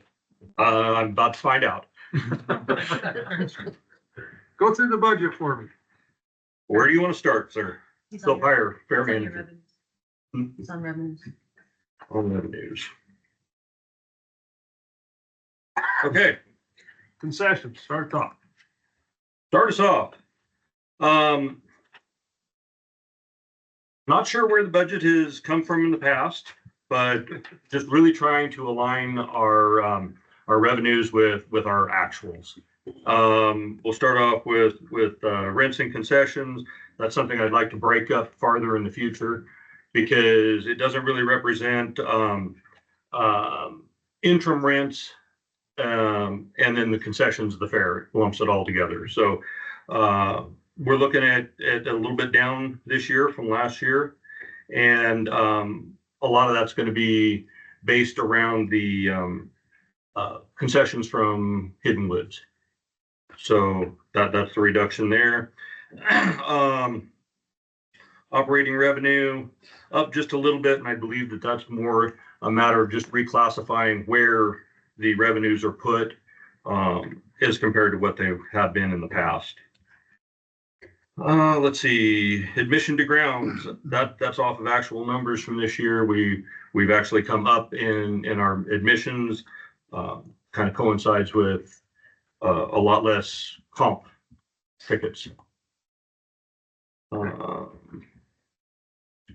You want line by line here, exhibits and commercial space, those are both up just a little bit. Horse show. They're going down, aren't they? Excuse me? They should be going down. Sam, will you help him out on the, Yeah, so on what's his okay. page, on that page? We had, We're looking so at. yeah, Bill's looking off of his Yeah, budget last year, and the budget submitted by the prior fair manager was very, very, very inflated. So she came in last year, the CAO and I sat down with him or sat down with her and spoke to her based on her actuals of where we actually thought she was, and we lowered them down into this budget. So Bill's working off of the numbers that she had last year.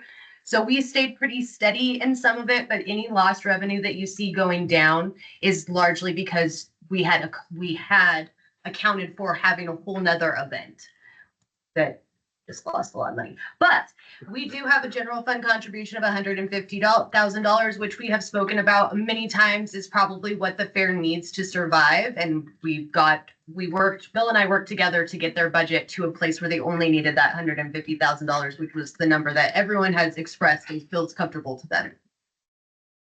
Okay, so Bill, will you, now, will you go ahead and start back up on? Oh, yeah, since I'm looking at the same numbers you're looking at. Thank you. Yeah. Sorry about that. So, if you'll start at, Mr. Alba wanted, you to start at concessions. Yes. And work your way down. Thank you. Okay. So, concessions for 25-26, we're up on the concessions. I see where the confusion is now. Against the final budget. Again, I believe that is all about reclassifying where the money that we are putting into those accounts is coming from.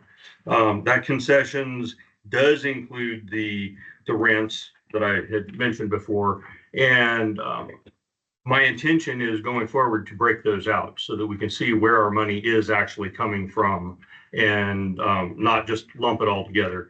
I want to be able to look at individual facilities that we have and be able to allocate income and expenses to those individual things rather than putting that all together.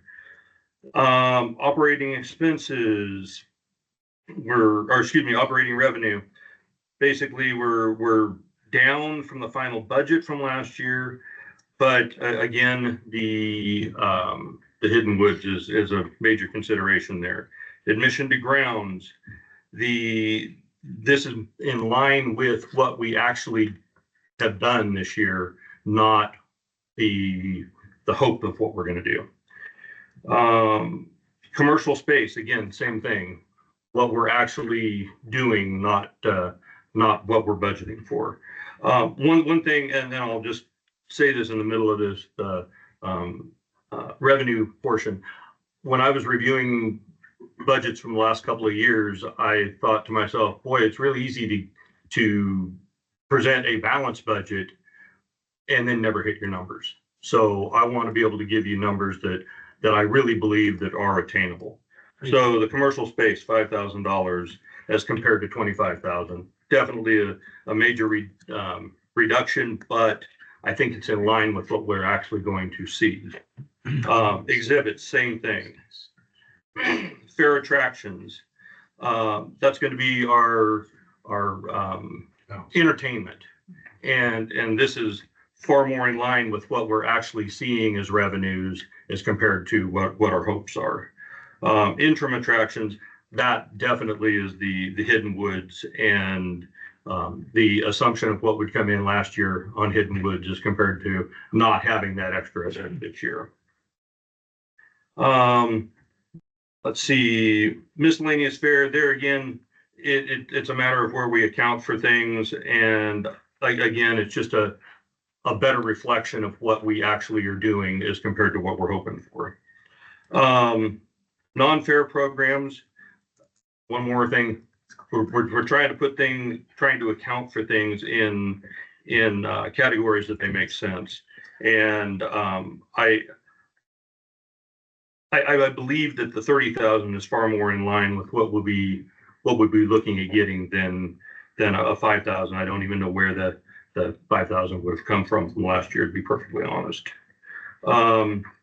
Interim revenue, again, same thing as the interim attractions. It's the Hidden Woods. State funds are in line with what we actually do receive from the state. So that being said, our projected revenues are down substantially, but in line with what I think can actually attain. So I got a question for Sam. We put a heck of a lot more money into the fair last year than the 517,000. At the time, so your actuals aren't on there. I'm really trying to get everyone to transition. I babied you guys again this year, but I'm really trying to get you guys into Tyler because next year it's all gonna be electronic, potentially on the screens. We'll be able to send you out copies of it, but it's gonna look very different. So your actuals are actually back in with their worksheets. So we did at the time of the budget, in the recommended budget, we only recommended to give them 510. Through action throughout the year, we gave them a lot more. Yeah, But we did. that's not reflective of the actuals. That's just reflective of what the budget was last year. The actuals are way back by the fair worksheet in the actual binder. Do you have those totals of the actual that we gave them?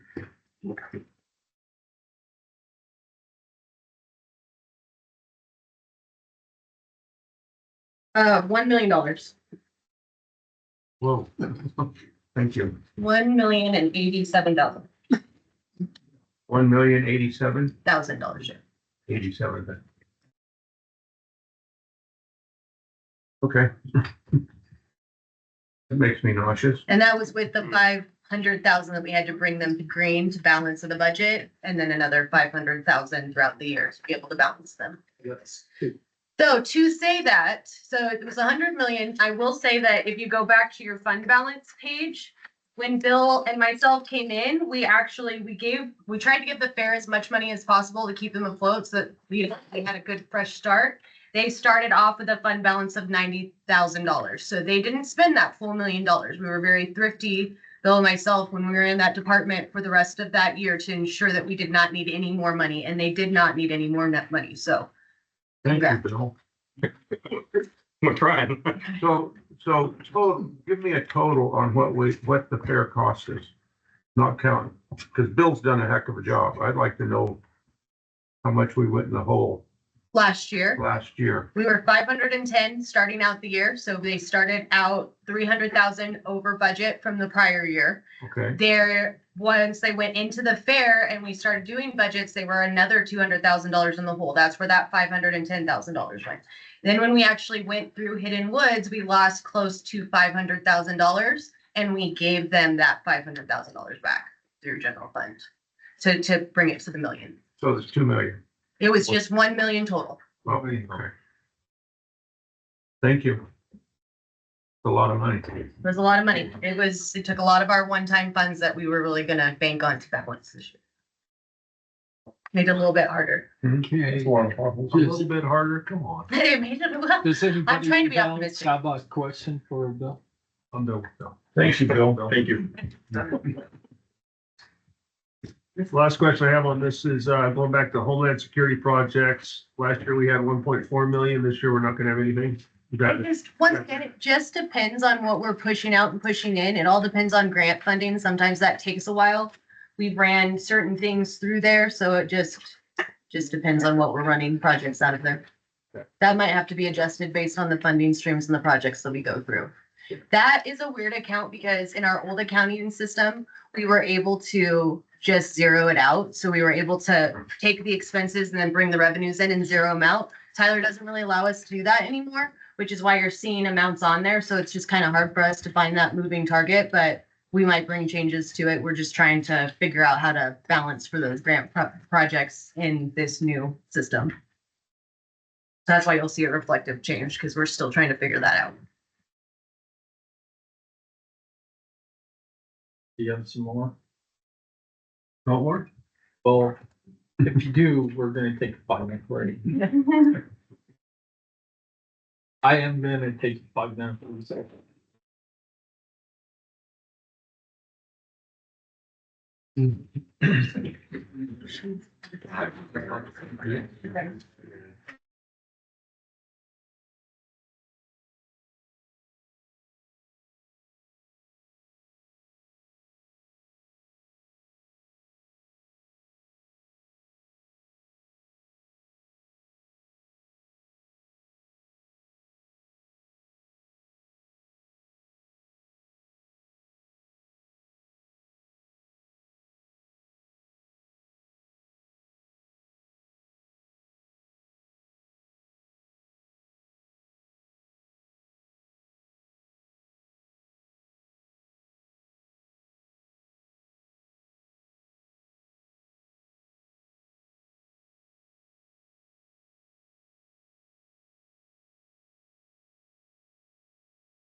Mr. Alba, Yes, did we have a few more?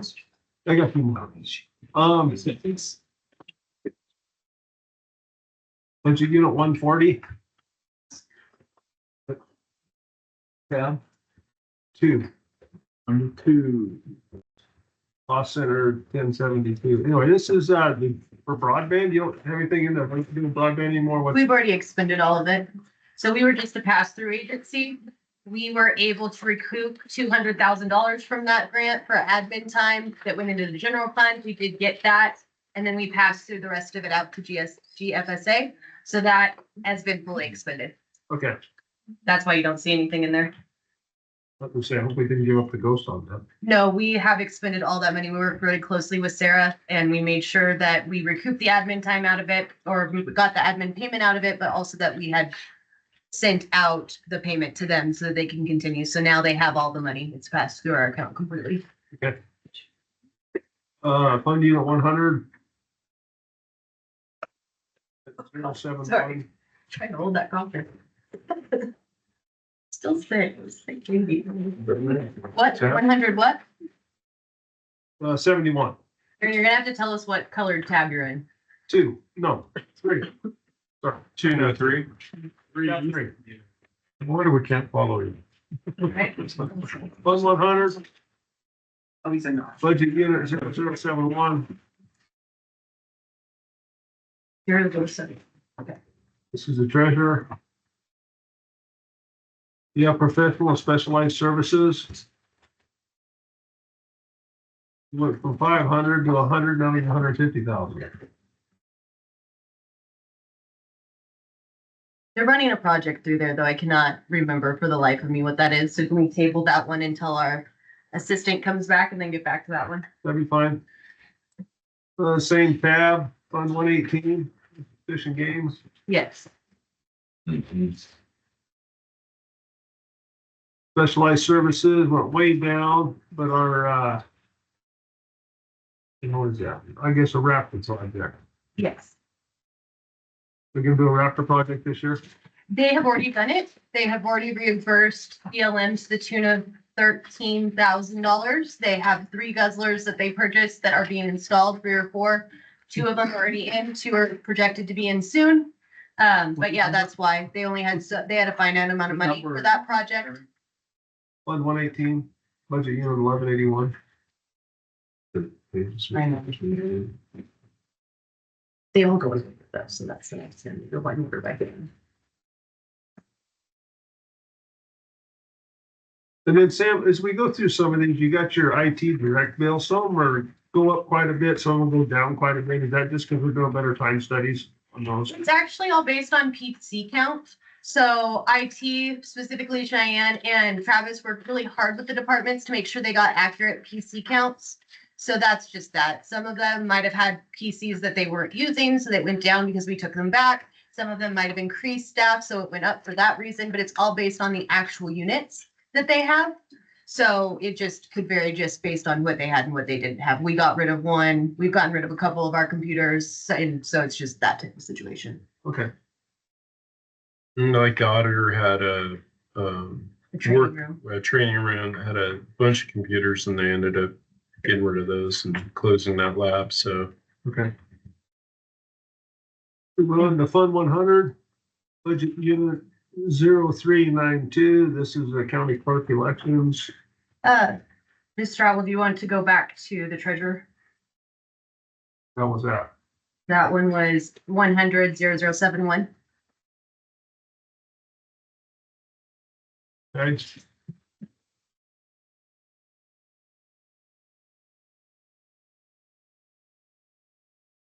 And the question was why your guys' professional services has gone so far up over the past couple of Yeah. years. Those were the Hey, contract. Please come up. Yes. Thank you.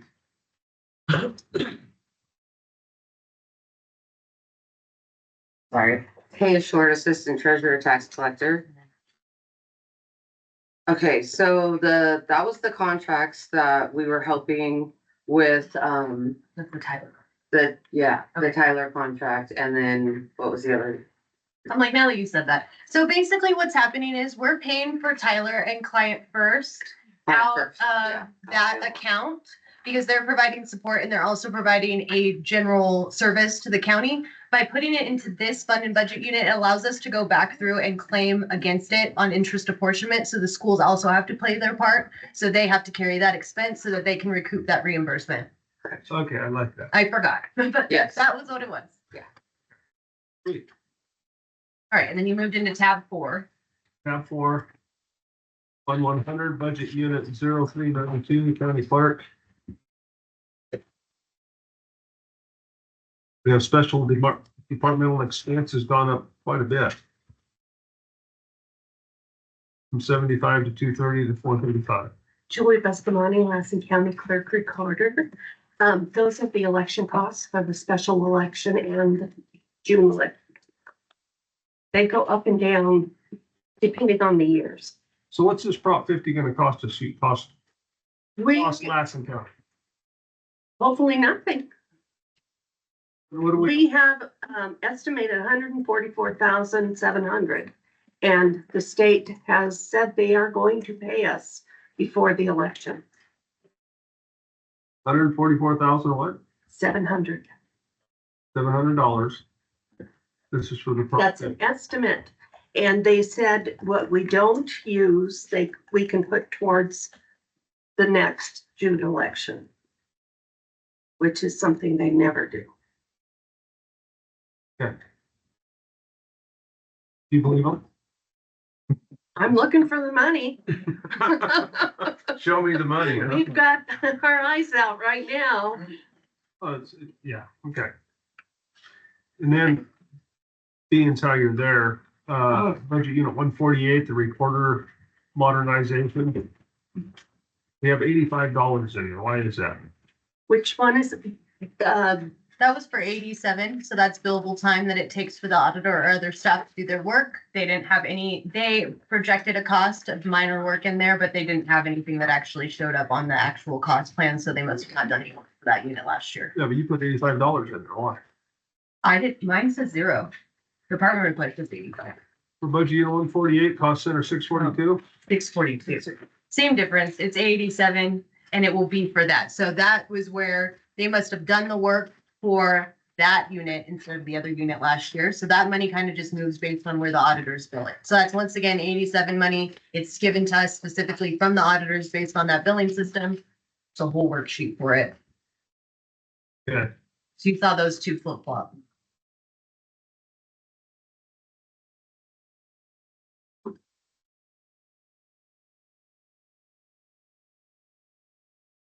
Thank you. Thank you, Julie.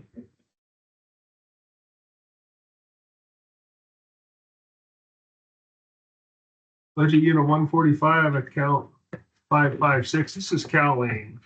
Yeah. Explain to everybody what Cal Lane is again, because obviously it's a brand new system. I've slept since then, so. Are you guys on me to explain Kelly? Well, I was gonna let you explain. I just want to explain Kelly. At least I looked up at you. I mean, I'm like, I could do it, but I don't want to. John McGarver, Sheriff Coroner. County came about due to Assembly Bill 133, which was passed, I believe, in the 2022 legislative session, requiring processing and reducing recidivism by community programs being implemented against those incarcerated persons that will be released. So this funding was allocated to several departments, whether it was sheriff's offices, community-based organizations, probation, behavioral health, amongst all of us to try and collaborate to find ways to introduce programs at least 90 days ahead of release to start getting them back into the community, because studies had shown that if they're more ready, they are ready to enter the community with these programs, something as simple as a driver's license or jobs or housing or a million other things, that it would reduce recidivism. That's the purpose of CalAIM in a nutshell. This is something that has been funded so far. You guys are on round 4. Round 4 coming towards, there's possibility of round 5, but I don't think that'll happen. Out of this, the sheriff's office probation and HSS have joined together to breathe life back into the adult system of care. So they're currently working on implementing that. It's a large burden on IT, who's also trying to patch those systems together, get that infrastructure in, make sure that works well together. And although it is funded now, we do anticipate that that funding will cease once implementation is in place, and it will become an unfunded mandate at that point, just to really rile your horses today. Well, So we're using the money while we got it. Yes. Thank And you. we have to fill out an assessment every quarter on what we did, so. Every quarter.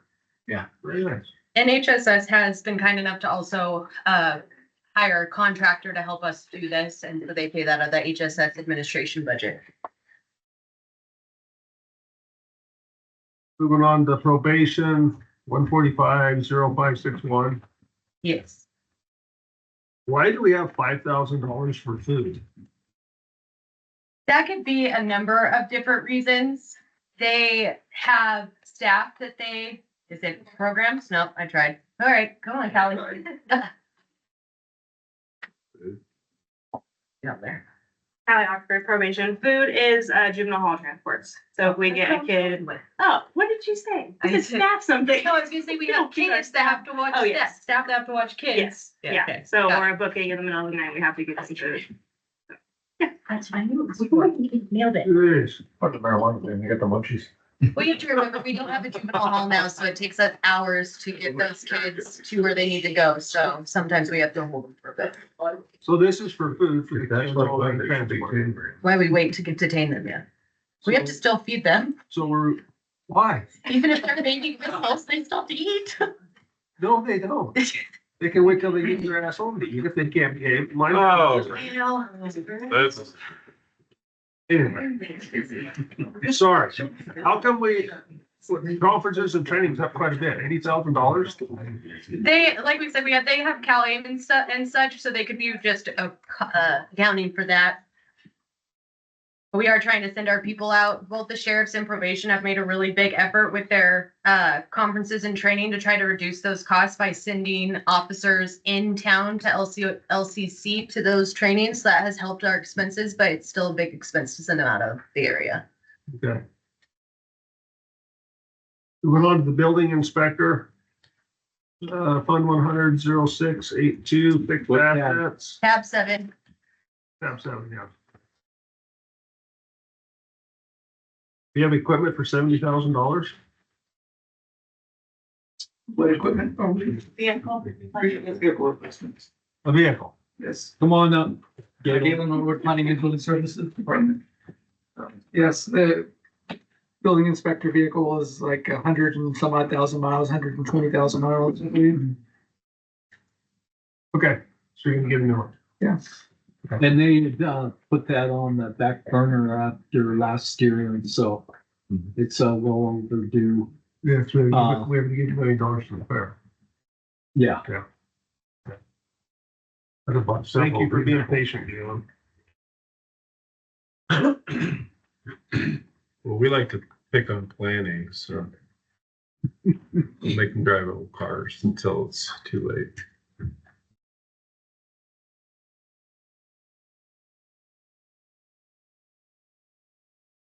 Let's move on to Fund 120. Budget. Yeah. 8. Budget unit 0853. Our FTEs have went up by 5. Yes. What we increase there?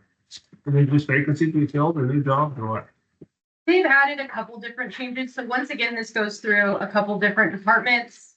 As Jason explained earlier, those, it not only encompasses just like Lassen Works, but it encompasses Lassen Works, APS, and CPS staff. So they're all in one unit, part unit. Our director just had to leave. He had a prior appointment. Danielle Sanchez, Personnel Coordinator. So in 853, which is our Protective Services unit, we took some of the clerical staff that was in the General Administration unit and moved them actually into the Protective Services unit to draw down the funding to be more department specific. So they got moved out of 852 and into 853. Okay, thank you. You're welcome. So that's what Mr. Bell was speaking to earlier, that's a very complicated situation for them and how they go through. They've been trying to make that change or change that around.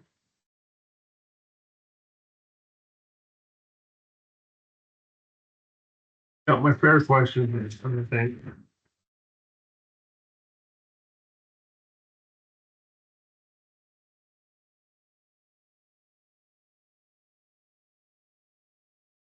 I don't know.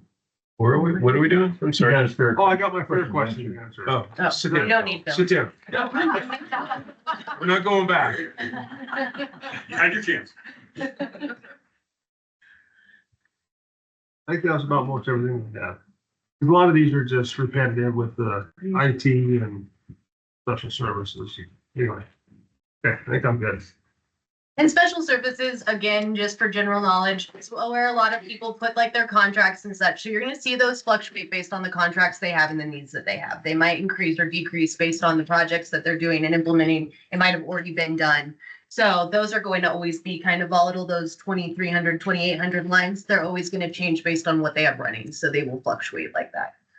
And then IT needs, like I said, we really tried really hard to get it accurate and have the department heads go in and really assess the equipment that they had and to properly account for any changes that they might need. Like if they're going to get new staff, to be able to pay into it now so that the computers are ready versus having to pay into it in the middle of the year. So that's where a lot of those changes came from.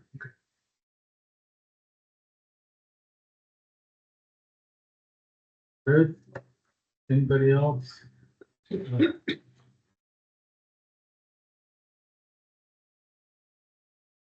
I got one of the questions. 200,000 be enough contingency? We have, knock on wood, never used it. I would have loved to take it out, but I didn't. I keep it in every year. It's gonna have to be. If we needed to, we could definitely go back in and dip in the reserves. We tried really hard not to do that. When I first became the budget analyst 3 years ago, we were budgeting our contingencies out of the reserve. We've taken a step to budget it out of fund balance. So that's huge. Like we're now doing it out of general fund instead of the reserves. So if worse came to worse and the 200,000 was not enough, we'd pull from different places. But yeah, I think it's good. We really tried to budget all of our money up front at the beginning of the year so that we know exactly where we are throughout the year. If we have to come back and rebalance throughout the year, we're in a lot of trouble.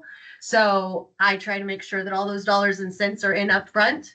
And so we should be prepared for those contingencies. If something pops up, we should be able to move our money around because we know we have probably a little bit extra money in our budgets that we hopefully never touch that contingency. If we do, I've done something gravely wrong. You know, I just got to give kudos to you, Tom, to Mike, department head, Sam, Maury. This is probably one of the few budgets I've actually voted to approve. So, good job. Thank you. You've never given me a no yet. That makes me uncomfortable. 500,000 makes me a little nervous, but I got confidence in you. You're gonna. I'm gonna try really hard. We're working really hard on that this sheriff tonight, so we're gonna make it happen. I have a couple. Yeah. When Sam says she's gonna try really hard, that means there'll probably be a week without sleep. Right. Minimum. It was a middle of the night, not sleeping at 2 a.m. type of thought of why don't we try this? So that's where it came from. No, my point is, you've really made a lot of things happen with your team. And your leadership as budget analyzer, every assistant CAO, I think this county is very fortunate to have you. And I appreciate the job you've done and the price you've paid. Everyone in this room, I feel, has benefited from it. So thank you. Okay, so we are going to do the public hearing. Open public hearing at 11. We're gonna open the public hearing at 11:59. Is there anybody opposed to the budget? Is there anybody in favor of the budget? Okay, seeing none, we'll bring it back up here and. Mr. Chairman, if I may, there were 2 small changes to the budget that I would just like to review and encapsulate. There is the change from the $80,000 to $8,000 on the revenues page. And then there's also the change on page 2 of the allocated increasing it from 2 custodians to 3 FTEs in that budget unit. So with those changes, first shift to close the public hearing. Yeah. Okay, so I'm closing the public hearing at 12 o'clock. I'd And like to make a motion to adopt the resolution establishing appropriation limit in the amount not to exceed $45,573,858 for the fiscal year 2025-26 pursuant to California Constitution Article 8-B and Government Code 7910 and be approving the 2025-26 Lassen County budget with amended changes. with the amended changes. And I will second. And setting the 2025-26 tax rate. Exactly. And Article 13B. Okay, That's and so, You're right, 13. Supervisor Scanlon made the motion. I second it. Supervisor Bridges seconded. Discussion. Yes, sir. With that one change of 80 to 8,000, is the budget still gonna be balanced? Yes. Go ahead. Okay, Roll call. all right. And, so we have a roll call vote, please, Michelle. Supervisor Scanlon, Yes. Supervisor Bridges, Yes. Supervisor Alba, Aye. Supervisor Ingram, Aye. Supervisor Neely. Yes, and once again, I want to thank all the staff for all the hard work that you guys did to educate me and you know, I just like I said before, I can't thank you guys all enough. And for all the staff here, thank you for your all the information that you gave us. Thank you. And Mr. Chairman, don't forget, we also have to do the public hearing on beaver lighting. Yeah. This makes me. Yeah. We gotta finish. Gotta finish the HR. So we'll go to Beaver now and You can then, go after if you want to let staff go. That's fine. no, I want him to stay. It's your choice. You can do it at the end or you can do it now. Give it to you. Well, Restat. okay, let's do the H's. We're doing H. H4. H4. Let me close this.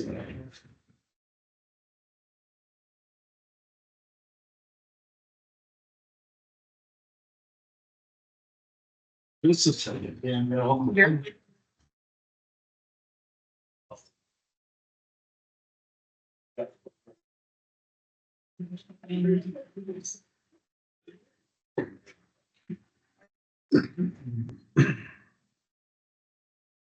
Okay.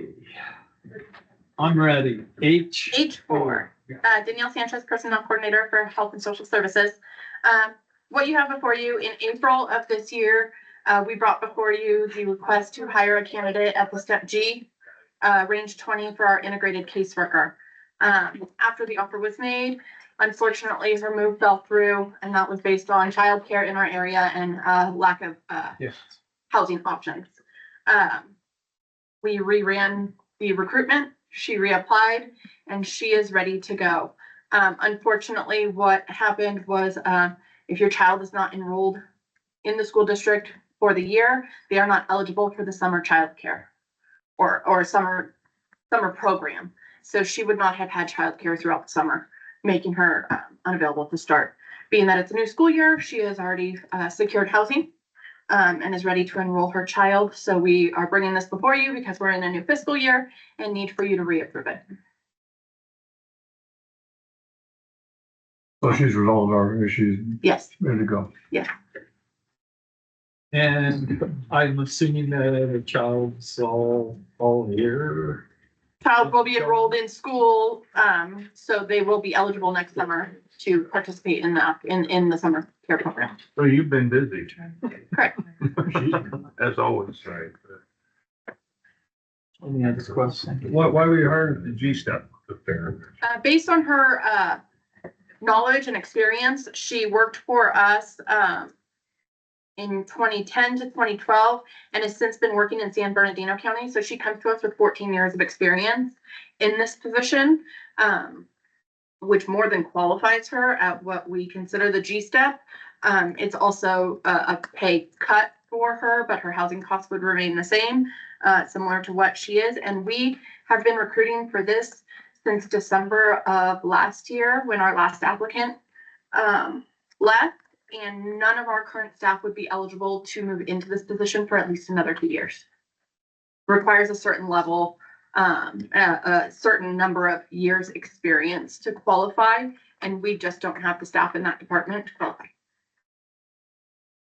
So.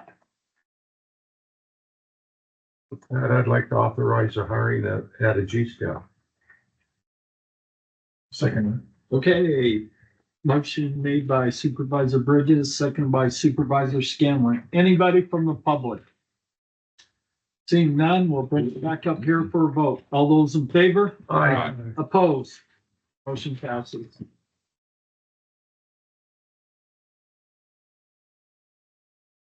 Yeah, you're good. Okay, H5. Mr. Chairman, Board, Galen Road Planning and Building Services Department. This is the contract for our housing element. We have a certified housing element now. It took us a while to get it certified, working with the state. There were comments from HCD and the reviews were just more than anticipated and they went over budget by $3,000. And so this is a request to increase the budget. Basically, they just got to transmit back to us the final approved version with the edits and we have an approved housing element. This would be a 4/5. Okay.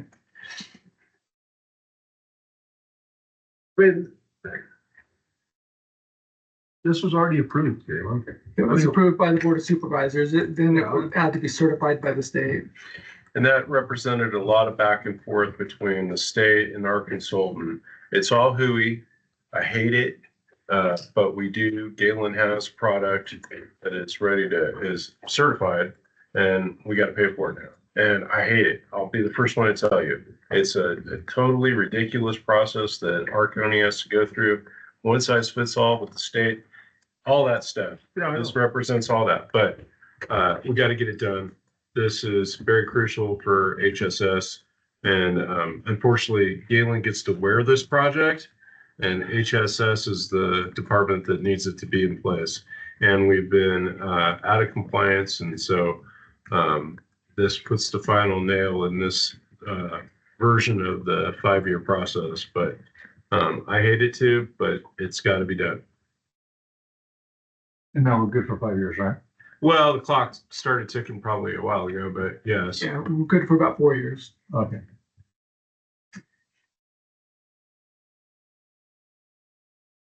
Have a choice. No other questions? No. Okay, anybody from the public want to comment on this? Seeing none, bring it back up here. I need a motion. I'll make a motion to receive the report and authorize the chairman to execute the second contract amendment. Okay, motion made by Supervisor Bridges, seconded by Supervisor Ingram. All those in favor? Aye. Oh, no, you need a roll call and it's 4/5 vote. Oh, yeah. Sorry. And what makes it a 4/5 vote? I'm sorry? What makes it a 4/5? He's asking for a budget change, right? It's a increase in the contract. Yeah. But I thought. It's not changing the budget. Oh, I thought, No. It's just increasing the contract. It's 4 leaf. okay, so it's still budgeted. Yeah. All right, then it doesn't need a 4/5. So there was first and a second Yeah, and all those in favor, Aye. Aye. opposed? No. okay. Okay. Now on to H6. Okay, this is Galen Road Planning and Building Services Department. This is our licensing with SmartGov, our permit tracking system for our department. Since we've had SmartGov since 2016, we've had an agreement for 7 users. We've had consistently had more than that, and they've never charged us for the extra users. They flagged that as something that they're not gonna do anymore, and they're gonna charge us. We have 17 users in the department of the system. And so with that additional, so there basically, there was an additional cost. So I was before you a couple months ago, and then after that, they flagged it because we had more users than we were allocated to use. And so I had to come back to get this approved. They should just have 1 or 2 computers in there and everybody just uses those. Everyone has, it's sign off, like things are signed off by people, like when there's building permits or use permits or code enforcement cases or anything, actions are taken by the individual user.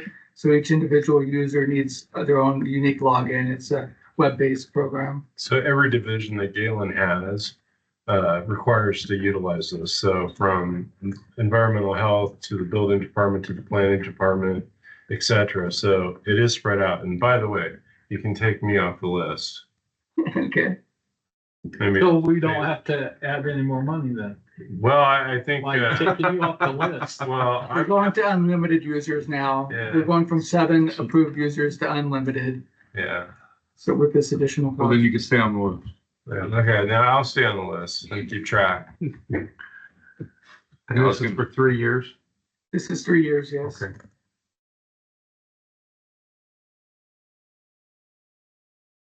Got us, Any I other questions? guess they got us in the fine print. Yay. Is there anybody from the public? Okay, seeing none, I need a motion. I'll make a motion to authorize the chairman to sign the contract.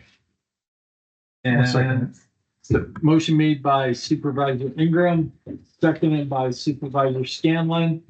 All those in favor? Aye. Opposed?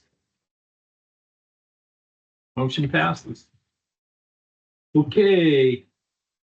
Lori, you have anything for us? We gotta go back. We gotta go back to the Bieber, but, Oh, yeah. yes, thank you. So you're gonna, convene as the Bieber. You're gonna, you have nothing, right?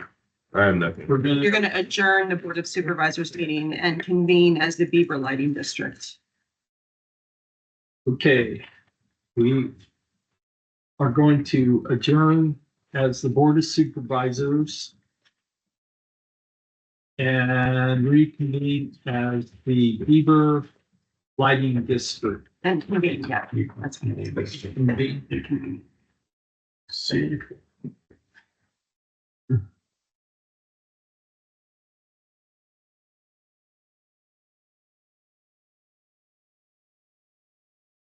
Well, I think we ought to keep Aaron's lights on.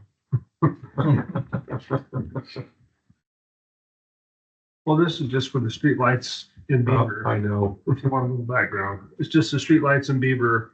It's kind of a self-sustaining deal. They keep going down just a little bit every year. They went to the LED lights to help save, so we just kind of keep this fund alive. There's really no room for adding any lights, which has been a request for a couple different people in a couple different locations, but it's just really not in there. And so, Aren't the wolves drawn to light? what's that? Aren't the wolves drawn to light? They are them off. So it's PG&E and it's off to one. Different kind of wolf. Yeah. Well, because during the day, that gal from PG&E said the rates would go down. Right.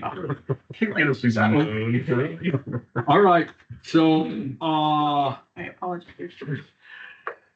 we need a motion. Question. We gotta open the public hearing. Oh, yeah, public. hearing. What's, why the difference between the appropriations limit of 28,596 versus the budget amount of 4,575? Is that the fund balance thing, or is that, Dan? I think that is fun. okay, Right, it keeps doing really well every year. then I'm good. And what was the question? Well, on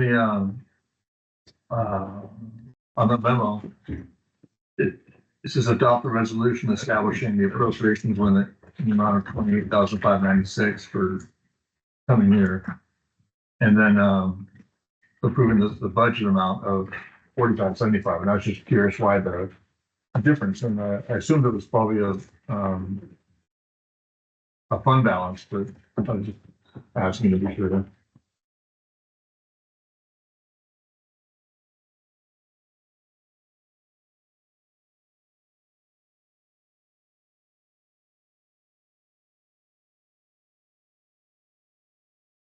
P4 is the lighting district.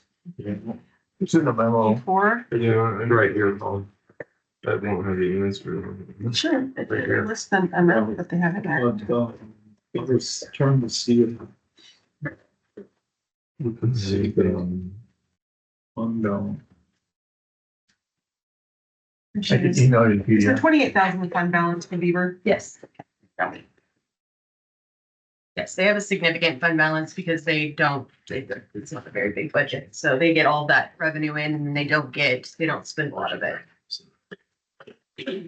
What? But. Oh, okay. Gotcha. All right, that's it. Okay, so we need to Close the public hearing and have a motion to approve. close the public hearing. Did they open a public? hearing? No, that, I No, think they they did. didn't? Okay, then Open open the it. public hearing. Okay. invite public. We're gonna open the public hearing at 12:16. Is there anybody in favor of it? Is there anybody opposed? Seeing none? And well, I'm gonna close the public hearing and bring it back up here for a motion. I'll make a motion to adopt the resolution establishing appropriations limit. The amount of $28,596 for fiscal year 2025 through 2026 pursuant to California Constitution, Article 8B and Government Code. Article 13, I'm sorry, and Government Code Sections 7910 and approving the Article 13B and Government Code. That's okay. I read it twice, sorry. Approving the 2025-26 Beaver Lighting District budget in the amount of $4,575. Second. Okay. Motion made by Supervisor Bridges, seconded by Supervisor Alba. All those in favor? Aye. Opposed? Okay. Now we're going to recess as the Beaver Lighting District. We already adjourned. adjourned. We already adjourned, so we're, Okay. all we're you all need to good? do is adjourn the Beaver. I adjourn the Beaver. All right. Thanks, gentlemen. Thank you. Sam. Job, Mark. Joke, Sam.